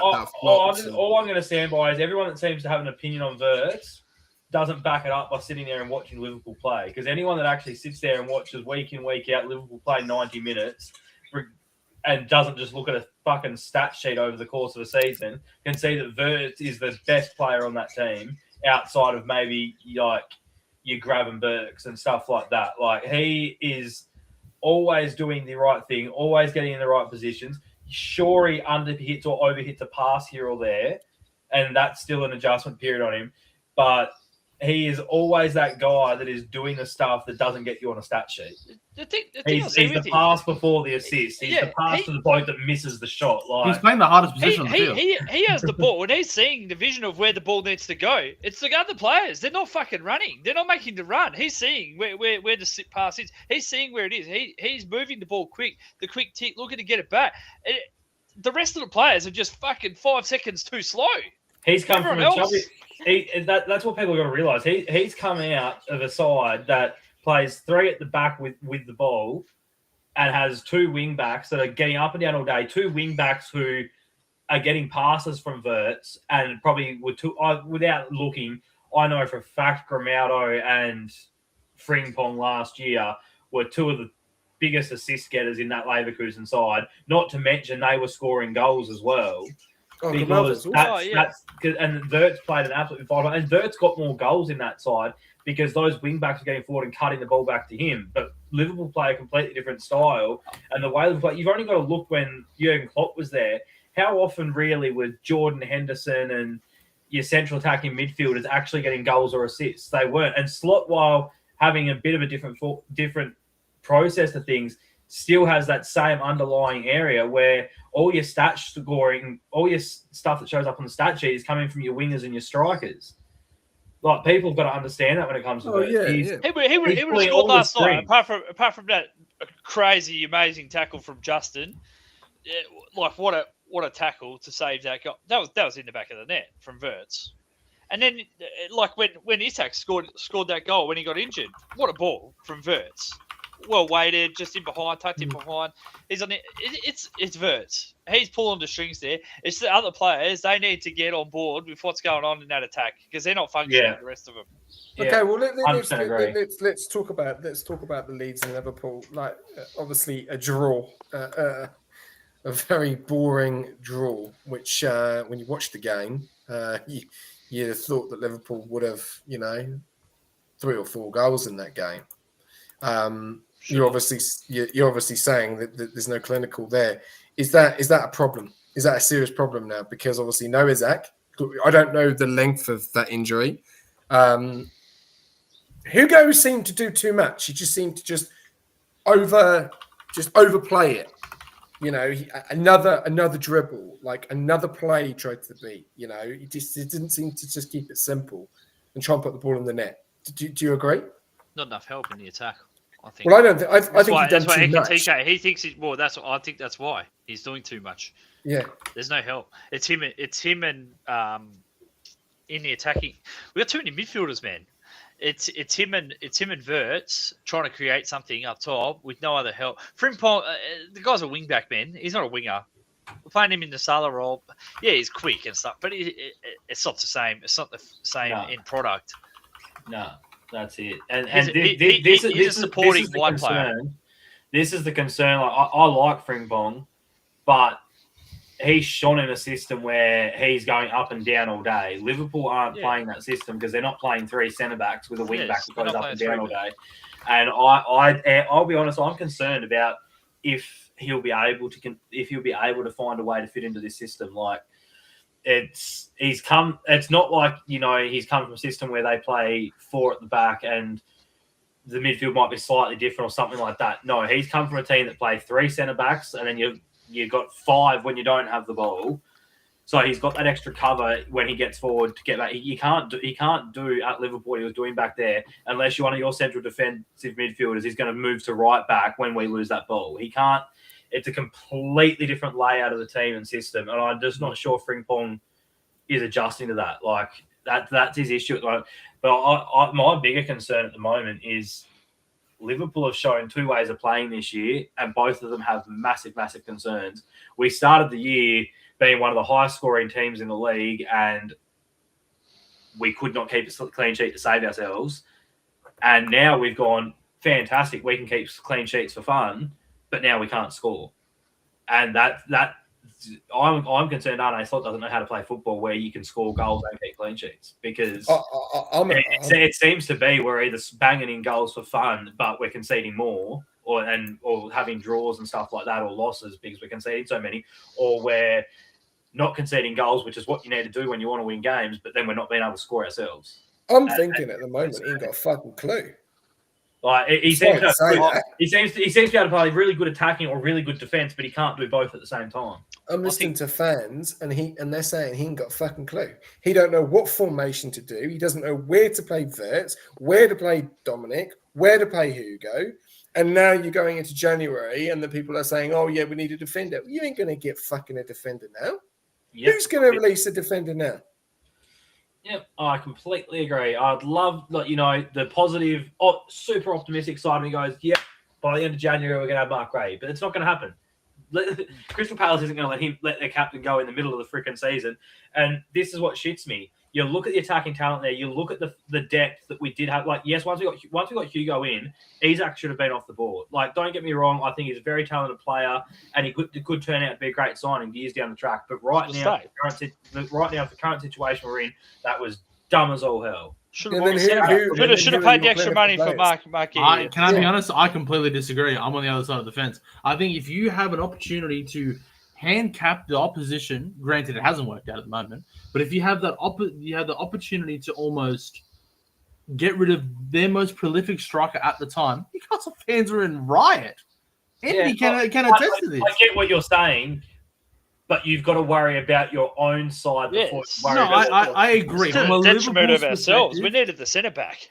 Exactly right. But who's to say you guys don't have the financials to do it in the first place? Well, they did, Chaos. They did. People were comparing them. We argued over a couple of $1 million with Crystal Palace. So Crystal Palace said, "Screw you, you're not having him." And then we went and forked out $140 million on a striker that, while a great signing, while it does handicap one of our oppositions, we didn't need. I agree. Not 140 million. But it's a good problem to have, Kiva. It's a good problem to have. Two players, and we got 5 players for the same amount of money. Yeah, you can sit here and question this is, SJ? You know what this is, SJ? It's the old argument. We've literally flipped it. You are now what we were, and we are now what Man City was. Yeah, but you wanted to win the league, right? And I remember you bought Van Dijk, you bought Alisson, you won the fucking league. You needed a defender. Mate, we bought Mane, Van Dijk, Alisson, Firmino and Coutinho. And the money we made from him. We bought him for $7 million, bro. We bought 4 or 5 players for what we sold Coutinho for to rebuild our whole squad. But we bought we started challenging Man City, and now we're doing what Man City did and forking out $240 million on 2 players and can't challenge anyone. But you've done the same thing as what Chelsea have done. Chelsea have spent so fucking much money on defenders. No. You have spent so much money on 2 players and it's not worked. It's currently not working. Isaac is now injured. He wasn't fit. By the way, if he's lucky. Hang on, it's taken Wirtz a little bit of a longer time to adapt to the Premier League. Chelsea have spent so much money on a defence, and now they've got no manager. And I'm thinking, why the fuck is Enzo Maresco sacked? He's overachieving. They're 5th in the league in their first season with the manager. Why the fuck have you sacked him? Have we segued? I'll be honest. I think anyone in the world that wasn't inside that boardroom before that decision was made that said they saw that coming is full of shit. I don't think anyone saw that coming. He drew against Bournemouth. He's 5th in the league. They're in a Carabao Cup against Arsenal, right? They're 3 points behind Liverpool, right? They're not looking at winning the fucking league in the first season. They're only 1 spot away from Champions League. What? I don't understand it. I don't understand either, SJ. I do not understand it. Gobsmacking. Unless he's going to fucking Man City at the end of the season and Pep's retiring. That's the only thing I can think of. I don't understand it because I think there might be more. Without it coming out publicly, and I think Chelsea's a much more professional club, so it might not happen. No, they're fucking not. Todd fucking what's his name? The chairman does not know fuck all about. Let me finish what I'm saying, SJ. They're a much more professional club than Nottingham Forest, so I don't think they will let it come out publicly. But the only explanation I can think for why you've sacked the manager in this position is there's something more going on behind the scenes like there was with Nuno. Well, he probably thinks Todd Bowley's a fucking idiot. Because I know that there's been I think it was like a month ago he made some comments about the ownership. So I know Enzo Maresco pretty much said these words were, the last 48 hours I've never felt so unsupported by a club. I forget what game that was, but I remember him saying that maybe a few weeks ago or a month ago. That right there is your key to why he's being sacked. That's of course. It's got absolutely nothing to do with football. Well, I mean, it's well documented that Chelsea and their strategy in terms of signing players has always been something that managers have struggled with. Mauricio Pochettino because this is why I got annoyed about SJ saying we're doing a Chelsea, because we're not. Chelsea's thing is, we don't care how much money we spend. We don't care about financial fair play. We will look at every one of our top opposition teams' transfer targets and we will sign them. They don't buy players because they need them. They buy players because their opposition. I'm not saying you're doing Chelsea. I'm saying the amount. I think Chelsea's a completely different kettle of fish. I feel like Chelsea, what they try to do is they try to turn a profit on players. They actually don't care about the success of the club. No, they don't give a shit about the players. They've got 33 players and they don't care about them. And then they end up fucking getting rid of them and they end up making it somewhere else. Yeah, all they're trying to do is just turn the profit on the players. That's legit their entire model. Like, you can see it for like the last 3 or 4 years. Like, that has been their model. And granted, it's funny because their most successful players has been players that they have dumped money on. Was this Caicedo? Was it like a 100 mil player that they got from Brighton? And they only bought him because Liverpool were about to get him. I love Caicedo. I love the best example between him and Rice. He can't fucking stay in a game. He's now suspended for the fucking for the Carabao Cup. The most peak Chelsea thing they ever did was spend like $200-something million in one transfer on 2 central defensive midfielders because, and I quote, Liverpool wanted one of the 2 of them, so they bought both of them, so Liverpool couldn't have either of them. And look how that worked for them. But then again, you look at Chelsea, you probably would say what's happened in the media. Well, no, we're going away from it. You'd probably think, well, it's not old news because we know what Chelsea. We know how ruthless Chelsea are with managers. They get rid of them like that. You know, people are saying, "Oh, you've given Arteta 5 years and such," and they got rid of Maresca after fucking 1 season. I mean, he's just won the Club World Championship. It's absolutely astounding how quickly football has changed when it comes to managers. Like, you look at the longevity of your managers at Chelsea, Arsenal, and United in the early 2000s, and how long a manager stayed in. Like, even when you had one team dominating for so long, and one of the other managers wasn't winning any trophies because the other team was winning everything, they gave their managers time. Their team stayed competitive. These days, you see Liverpool, Chelsea, starting to be Man City, but not quite there yet. But Arsenal until this year, right? They're just up and down they're just up and down the top half of the table constantly because they're just flicking through managers and buying, and then a new manager comes in, they sell players that have only just been bought because they want these other players, and there's just no, like you just see these top teams that just keep going up, down, up, down, up, down the table, a bit like a freaking roller coaster, because there's just a free fall of managers, which in return brings in a complete turnover of players because different managers want different players, and you get no consistency out of any of your teams. The only reason Man City's sitting in second right now where they are is because Pep's been in for so long. The only reason Liverpool were second to Man City for so long was because Klopp was in for so long. You look at all these other clubs and they're just cycling managers left, right, and centre, and they can't get any consistency. No, I agree. I do agree. You need to give your managers time. Otherwise, you're never gonna. You might strike the right recipe at the right time, and Liverpool did it last year. Strike the right recipe with the right players, the right manager at the right time, and get one trophy in a season or two trophies in a season. Fantastic too. But the following season was Liverpool proving this year you're going to be back down again because we've gone out and bought 6 or 7 different players in one window, and it's taking all this time to try and rebuild shit now. Like, you've got to give managers time. Yeah. Like, that's why I'm frustrated with Slot. I'm concerned for Liverpool at the moment, but I'm not going to say go sack him because we won the season last year. We're not doing well this year because the reality is he brought in a whole heap of new players, and if you sack him right now, guess what? The new manager's going to come in. He's going to sell some players. He's going to bring in new players, and we're not going to get better straight away. It's just not going to happen. Just put it at 1. Yeah, I agree. I do agree. And I think obviously we did get a little bit off a tangent, and we probably could have had a whole fucking debate about Maresco because it's massive news. I'm still a bit shocked about it, but we'll move on. We'll move on to No, we're not. We'll move on to Crystal Palace and Fulham. Kaz, there's some breaking news for you, mate, which you're not going to like. But first of all, take us through Crystal Palace and Fulham, because Crystal Palace in the last few weeks, you've gone from 3rd in the table now down to 10th, joint with Brentford and Fulham. Take on that. Yeah, it's not been a great end of the year. I'm not gonna lie, we were very, very competitive. I think we were 3rd at one point in the table. Mm-hmm. But yeah, I look, as I said at one point, I knew this was going to happen. I do think that our biggest issue has always been our depth.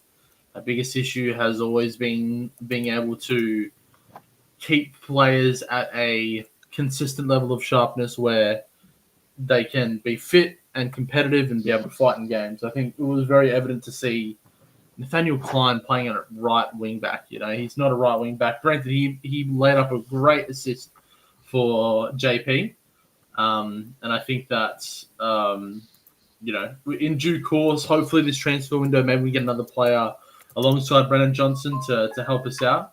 I think we've been screaming for another central midfielder. I think Kamada's best position has been at the 10. I think he played there early on in the season. I really did like him there. I think the double pivot of Adam Wharton and Will Hughes has been really, really good. You've got that combination of experience and youth that I think is a great balance that has really solidified our midfield. But I just think that in this game, we just looked a bit tired. We looked a bit depleted. We played the same 8-9 players every single game, man, and it's killing us. So I'm hoping that Brennan Johnson can relieve some pressure off players like Jeremy Pino, Ismail Assar, give some help for JP. Because I think, playing these players, like especially in a European competition year, it's going to be a struggle, man, especially for a young club like that, for an inexperienced club like us, right? We're not very used to being in these types of competitions, being as competitive as we are. I just really hope that we don't gut ourselves in January. I think Ollie Glasner has shown with the transfer that was going to happen to Liverpool with Mark Gahey that he will fight to keep as many players in the club as possible. So I'm really, really hopeful that we bring in players and not let them go. So we'll see how it goes. And yeah. Sorry, I don't mean to interrupt. I have seen something. And me and Nishka, we talked about this the other day, and there's 2 things I want to say. Mateda's form has not been on point. in the last few weeks. Obviously, 0 goals in 12 games, I think it was. Man United have now come sniffing, and it's all gone out that Mateta is interested on the deal to United. Is that a worry for you? And also, Glasner not signing a new deal with Crystal Palace. I think Glasner. I think we're well aware that Glasner's not going to be sticking around at the end of the season. I'm well aware that. That's a shame because I think it is a shame, but he's a great manager and he deserves to go and be successful at another club that is in Crystal Palace. And we had this kind of similar conversation that happened with Eze. We knew, and Elise, we knew they were going to go, and that's okay. You know what I mean? We know where we are as a club. Fair money made. Hey, we're talking about cash money with Liverpool and Arsenal. Have a geeze at us, boys. Anyway, what have you done with it though? It's all right. Hey, we're helping out the community. That's all we're doing. Stay with the bank, aren't you? Yeah, you got it under the bed at the moment. Under the mattress, mate. That's where we keep it. It's all good. You want 130 million for fucking your young English talent in midfield. But I think if we do the same mistake that a lot of top clubs have done and just straight away panic reinvest because it's the right thing to do in hindsight, I think we fall into the same trap of, spending heaps of money to keep ourselves in the Premier League. Those players maybe move on. We don't recoup that money. We don't get the same amount of output from those players. And we can easily fall into the bottom three. You want to keep those players. But I think West Ham is a great example. Like, I think they've tried to sell a few players. They let go of Grealish. Was he at West Ham? No, he was Aston Villa. Right. Villa. They let Rice. But then Thank you. I was like, I was trying to remember which one was which. And they've reinvested Somerville, Paqueta, all that sort of stuff. I think Paqueta was there with Rice, but I just think that it's such an easy trap to fall into, and I think you can easily shoot yourself in the foot. But I just, But Rice was 100 million, right? Grealish was 100 million. They done one fucking season at City. They got rid of him on loan to Everton. They got £100 million player on loan. And he's probably transformed that club. You got Rice, which went to Arsenal for 100 million, and you got the Arsenal fans and the Arsenal club itself saying we should give you fucking more money because he's probably the best CDM in the Prem at the moment, right? Behind probably, I'd say in front of Moise Caicedo because I just think his temper, his discipline is shit. Personally, I don't think he's on the same page as Rice. And then you then got, obviously, yourselves. You've got Wharton, who Real Madrid is sniffing around on 130 million, for Wharton. If you can keep this player, and have him in your talent, you bought Mateta for peanuts. No one knew who the fuck he was. He now plays for France. He's in the team, on the bench maybe, I think, You've got the likes of Premier League proven players like Sarr. You've got Europino, which looks really good. You've now got Brendan Johnson, so you've got a little bit more depth on that wing. You need that crunch midfielder. It's like, well, who do you go for? Do you know what I mean? Because you want to keep Wharton. Because everyone's saying the same thing about Elliot Anderson for Nottingham Forest, that they're just the next prodigy waiting to be. Yeah, those two players are going to be young in the next 2 seasons. Like, there's no you can't cage those players. You can't keep those players in a club that doesn't have the similar ambitions. Trust me, as a fan, I would love to be competing for titles season in and season out, competing for Champions Leagues and European trophies, but we're just not that type of club. We don't have that same ambition fundamentally, and that's fine. You know what I mean? Like, it is what it is. I do think I will just quickly touch on Fulham. I think Harry Wilson, this kid has been phenomenal for Fulham. Did you see his goal against us? It wasn't this game, but last time they played us. Yeah, crazy. He's a phenomenal player. I think he should get a move at the end of this season to another club. If he wants to come to Palace, I won't say no. You know what I mean? But anyway. Does anyone else have any any say on Crystal Palace or Fulham? No. Okay. I don't. Cool. No. All right. Well, let's talk about the last club of match week number 19. Who wants to kick it off with Sunderland and Man City? I watched this game. What a game! It's a hard one. I don't know how to take Sunderland. I don't like.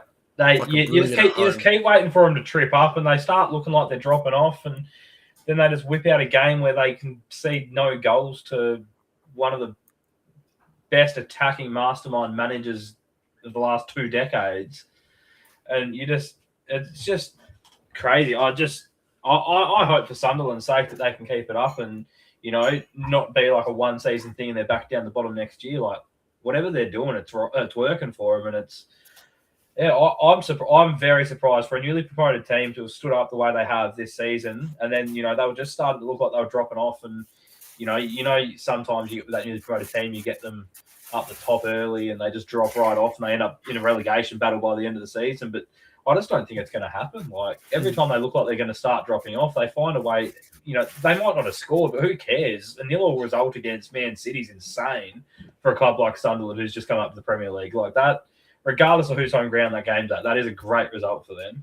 That's as good as a 3 points against most other clubs to get a 0-0 draw result against Man City. They've just been phenomenal at home. They drew against. I think we drew against them. We should have probably won the game. Unfortunately, game management, we pissed around in the last 5 minutes, and they brought on three players, and that made the difference. Bobby, Dingra, and I can't remember the other one. But I watched them against City, and they fought after every ball. They pressed every ball. They didn't look scared. Granit Xhaka to them is a great addition to them, and I'm not just saying it because he's an ex-Arsenal player. He just gets them pumped, and they've got. I think they said earlier on, they had 7 players out in the African Nations Cup. 7. In their starting 11, so that's big in itself. I'm gonna take this to you, Nishka. Do you feel that Man City feel that is a game that they needed to get a result in, and they're going to be looking back and think, damn. Oh, definitely. I think any time they drop points, they're probably going to be thinking that now. Not just against Sunderland, but yeah. We've got Chelsea next. And I think these are the games that, Chelsea no manager. That's not going to be easy for City. I think if you're Arsenal, if you're Liverpool, if you're City, even Chelsea, if you're dropping points, it's always missed opportunity, I think, for them. Like if they're dropping points, I think those teams expect to win every time they play. Not expect, but they think they should win. Yeah, I mean, so it's 100%. Doesn't matter how you look at it. There's only one club that has won this week in that scenario, and that's Arsenal. I mean, Chelsea's at home to Bournemouth, Liverpool's playing Leeds, Man City's playing Sunderland. These are the teams that are in a title chase, and Arsenal's playing the most informed team in the league. Arsenal walk away with 3 points the other way, or walk away with 1. That's huge. Don't feed it. Don't feed it, keeper. Don't feed it. Fire up, SJ. Fucking look at him, man. He's he just wanted you to say that, man. He's feeding us into it, man. Nishka, I'm playing the game. You feed it. And when Arsenal choke like they do every year, I'll show him feed it.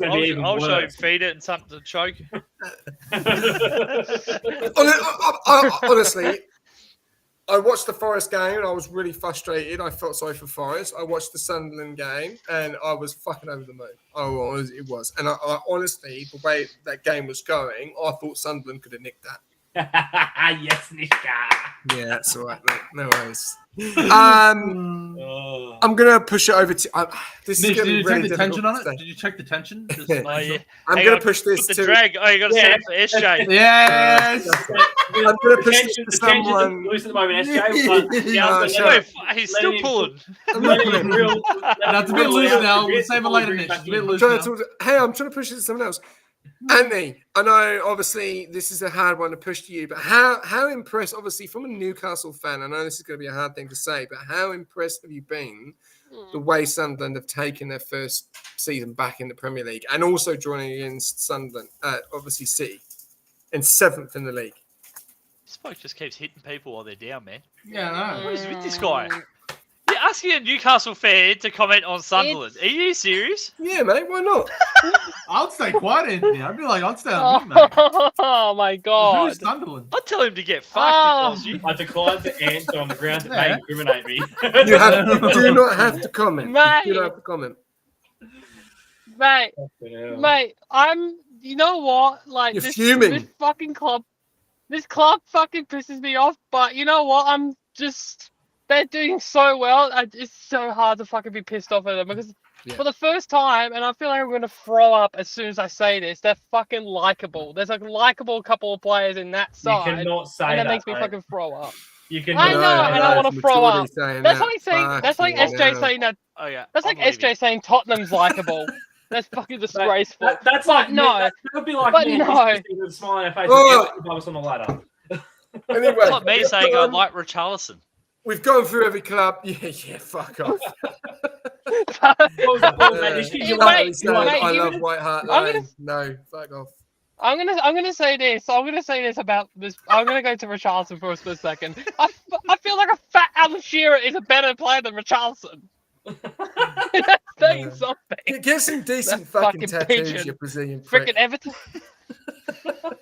I'll just score a goal and push No, another bloke into the ground after I score the goal. I'm so classy, man. What a player, I'm gonna give man. a red card and Xavi Simmons, you absolute shite. All right, we're going away But from nah, like this. Nah, but you know what? I predicted them to stay up, and that's just fucking shocking to say to myself. But if we finish above them, I will not be as mad. But fucking hell, this club is. Go back to the championship, please. Well, 7th, 13th, Oh. 26, 29, 3 points in it. It's fuck all in it, which is amazing. Anyway, let's move on. It's Winner, fucking winning it, but go on. before you gonna get me say more something? mad, SJ. Oh no, I do apologize. I was gonna Anyway. say but I want to say that you saw it against Newcastle. You saw the passion in that Sunderland side. They made the stadium like a fucking shit place to go to for any team. They made the stadium like a shit show to go to, and it's just fucking well done. Like I can't say anything more than fucking well done to their manager, freaking Debris, because he's done fucking unbelievable. You cunts are a bunch of 5-year-olds, eh? All right, Andy, I'm sorry to give you that subject, mate. If Newcastle beat Arsenal, you can fucking rinse me. Anyway, right, let's get on board. And I hope we do. Yeah, well, I don't think you are, but Oi, boys. The arrogance from the top. It's been fun. It's been fun. It's prediction time. So let's. I do have you to aren't jet. fucking going anywhere I have before to you do your jet. predictions. I have to Need your jet. predictions. Send me your predictions there. Yeah, well, I'll send it to you. I Predictions. promise. I'll send Predictions. Anyway, we're going to just. Kalshi did really shit, just to let you know. Yeah, thanks, See- mate. Hey, nothing new. You know what I mean? Every week I'll be here delivering. Hey, Palace are signing.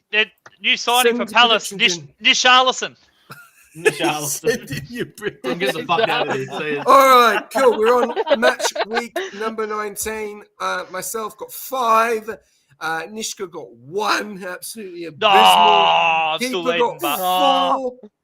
Kaus got 6, mate. You smashed it. Well done, mate, before you leave. Shaz got 0, and also RJ got 0. And Anthony, you got 6, mate. Well done. And Hoosie got a miserable 2. Currently, Nishka is leading with 100 points. I had to give you a I chance. have got 98. And Keeper, you are 1 point behind me, you bastard, at the moment. So you've pulled that in. What a resurgence. What a resurgence. Nishka, you did fucking abysmal that week.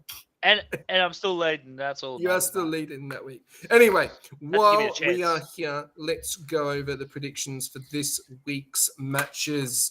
Right. So first up, we'll go. We can go myself, or we can do whatever. All right, Villa and Forest. Nishka, who you got? I got a 1-1 draw. 1-1 draw. Keeper. Villa 2-0.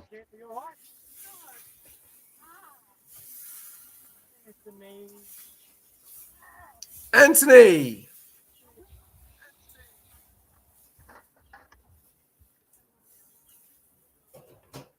Hello, Are you there? Anthony. Get off my mouse. No. No. Anthony, you there? No. No. All right. We'll come back to him. You're gonna have to send him in. I'm gonna go 2-1. I think Forest will score. All right, let's go. Brighton and Burnley. Keeper. Oh, Brighton and Burnley. Jesus, give me a second.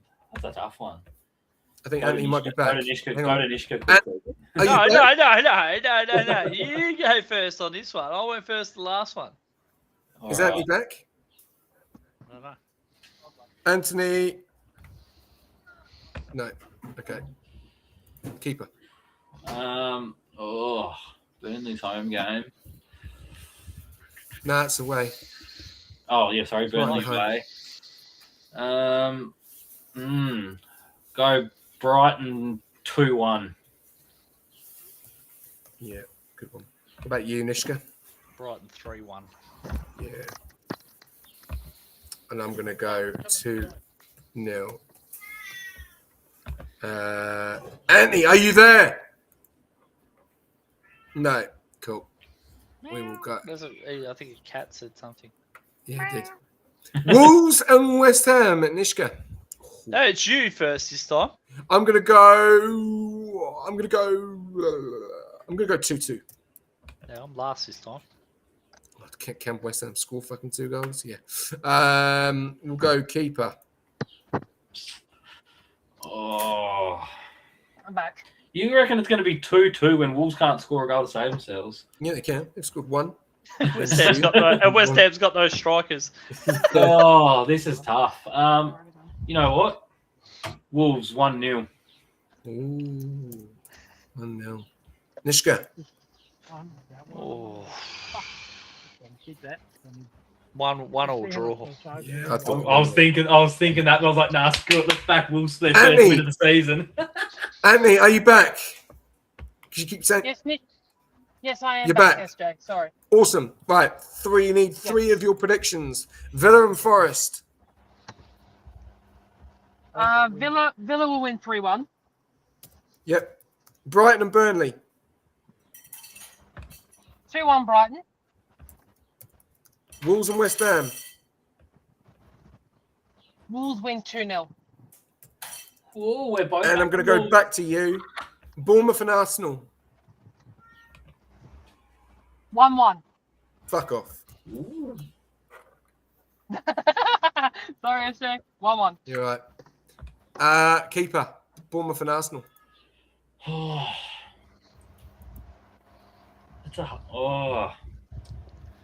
gonna have. I think Bournemouth have got a chance, but I'm gonna have to back Arsenal just because I don't think Semenyo is gonna play. So I'm gonna say I think he is. Aurelio has already said that he's Arsenal 3-1. Okay. Nishka. Arsenal 4-0. Wow, really? Away from home. Fuck. Yeah. That's really comfortable. You've really gone for it. I'm just going to go 2-1. Nah. 2-2. Bournemouth first. The 2-1 range. You reckon Bournemouth's winning? I think we'll beat them 2-1. I think Bournemouth will score. I think they're good at they're good at home. I think I'm on good form at the moment. Right, next we'll go back to you, Nishka. Leeds and Man United. Leeds 2-1. Calvert-Lewin double. That's either a stupid fucking bet or a fucking absolute fantastic bet. Anthony, Leeds and Man United. Please don't say you've disappeared again. This is going to be vintage Leeds. 2-0. 2-0. Really? Nothing against. I said 2-0. Okay. Keeper. I'm going to say United 2-0 for the simple fact that Leeds have failed to score against United in their last 3 games. So you're going to say 2-0. To United. I'm going to go 1-0. Man U.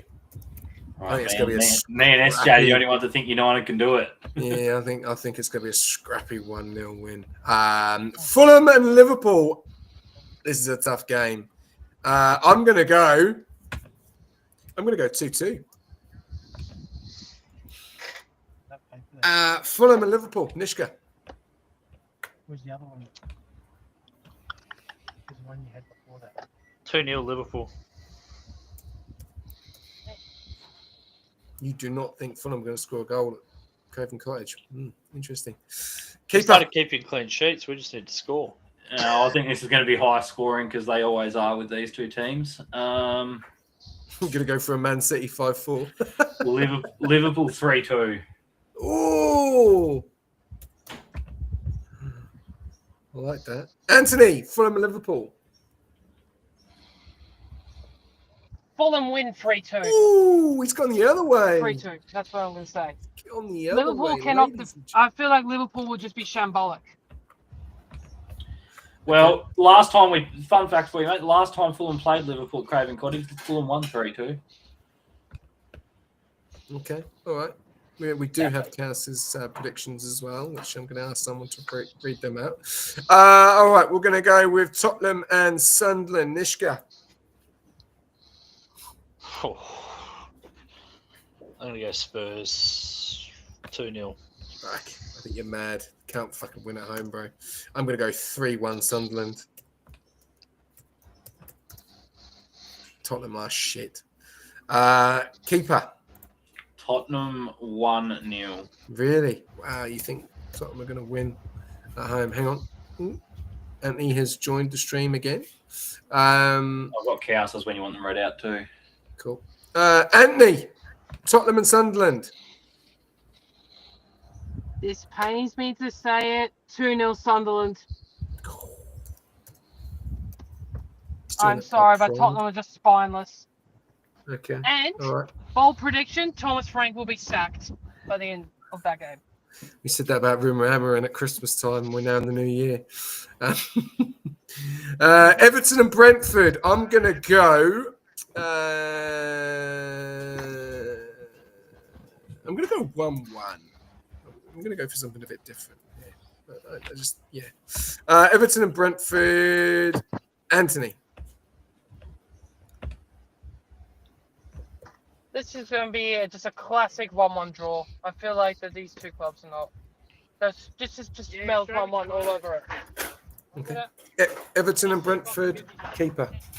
1-0 to Everton. Okay. Nishka. I'm going 1-0 Brentford. Oh, he's going the other way. Ooh, okay. Go to you, Anthony. Newcastle and Palace. Newcastle Palace. Oh, Chaos versus Anthony. I reckon 2-1. 2-1. 2-1. 2-1 Newcastle. Keeper. Oh, wow. I'm going to go 2-1 as well, I think. Actually, on mine. Newcastle and Crystal Palace. This is a hard one. Give me 2 seconds. We'll go back to Nishka. 2-0. Marteta double. Visa double. Okay. Yeah, I think Newcastle will be too strong for Palace at home. Keeper. I'm going to go 2-0 to Newcastle. Really? Yeah. All right. Nishka. And the big one. Man City and Chelsea.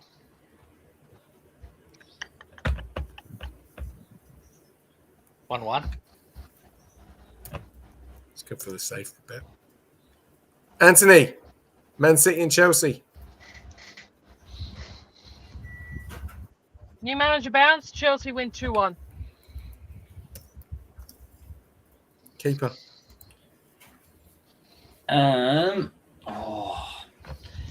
New manager, players do lift, but I just think City are too strong. 2-1 to City.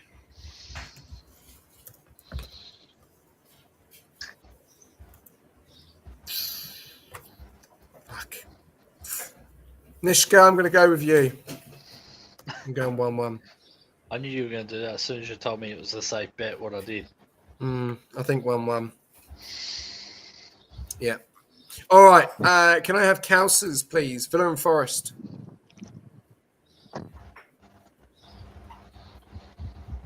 Oh, sorry, Cowsers. Yep. Villa and Forest. He's got Villa 2-0. Brighton and Burnley. 1-1. Wolves and West Ham. 2-0 to Wolves. Bournemouth and Arsenal. 2-0. Bug off. Leeds and Man United. Leeds 1-0. Fulham and Liverpool. Liverpool 3-0. Ooh, really no goals for Fulham. Tottenham and Sunderland. 1-0. Everton and Brentford. 2-1 to Everton. Newcastle and Palace. Palace 2-0. Man City and Chelsea. This one here. Man City 3-0. All right, there we go. They are your predictions for match week number 20. Couple more things to go over, and then we will wrap it up. Couple more. Mate, we've been here to do 3 hours, mate. No, it'll be 2 hours and 10 minutes. Be quiet. We are going to quickly just talk about which is going to be match of the week. I'm going to go Wolves and West Ham on this one. I think Wolves got a real shot of getting their first 3 points here. So I think that's going to be the game of the week. What about you guys? What's your thoughts? Game of the week. Are we doing game of the week or most important of the week? The game of the week. There's no way that game is going to be the game of the week. Both those teams are shocking, man. That's why it's game of the week. How's that game of the week? Game of the week's a Wolves, good game. Watch. Wolves. All right. Well, important game of the week. Important. It's got to be Man City and Chelsea, isn't it? Yeah. It's got to be. But yeah, I agree. Wolves and West Ham's an interesting one. Yeah, I definitely want to watch that. I want to see Wolves get 3 points, man. I like Rob Edwards. I wouldn't be rushing and staying up all night to watch that one. I'll tell you that. Do you want a little fun fact around the Man City Chelsea game, SJ? Go on then, yeah, please. Is it good news for me? Who'd you tip? Well, I think 1-1, but they have had draws. They have had draws in there, but Man City are currently 12 games in a row unbeaten against Chelsea. And they've just got a draw still unbeaten. A draw still unbeaten. There's been some draws in there, but there's been some pretty big losses too. The best one was the 4-4 draw between them. Yeah, I'll have to. But last time Chelsea beat them was in 2022. I think they're going to struggle with no casino. What was the last 3 results? Last 3. Head to head. Where are we? We've had Man City 3-1 at Man City's home ground, Man City 2-0 at Chelsea's home ground, and Man City 4-2 at Man City's home ground. That 4-2 was a friendly though. No, that was okay. Okay, well then Man City 1-0 in the FA Cup. All right. Was the other one. We'll go with that. Are we going to be able to do any watch-alongs? Because we haven't done it for a fucking while. So are we planning? Where are we at?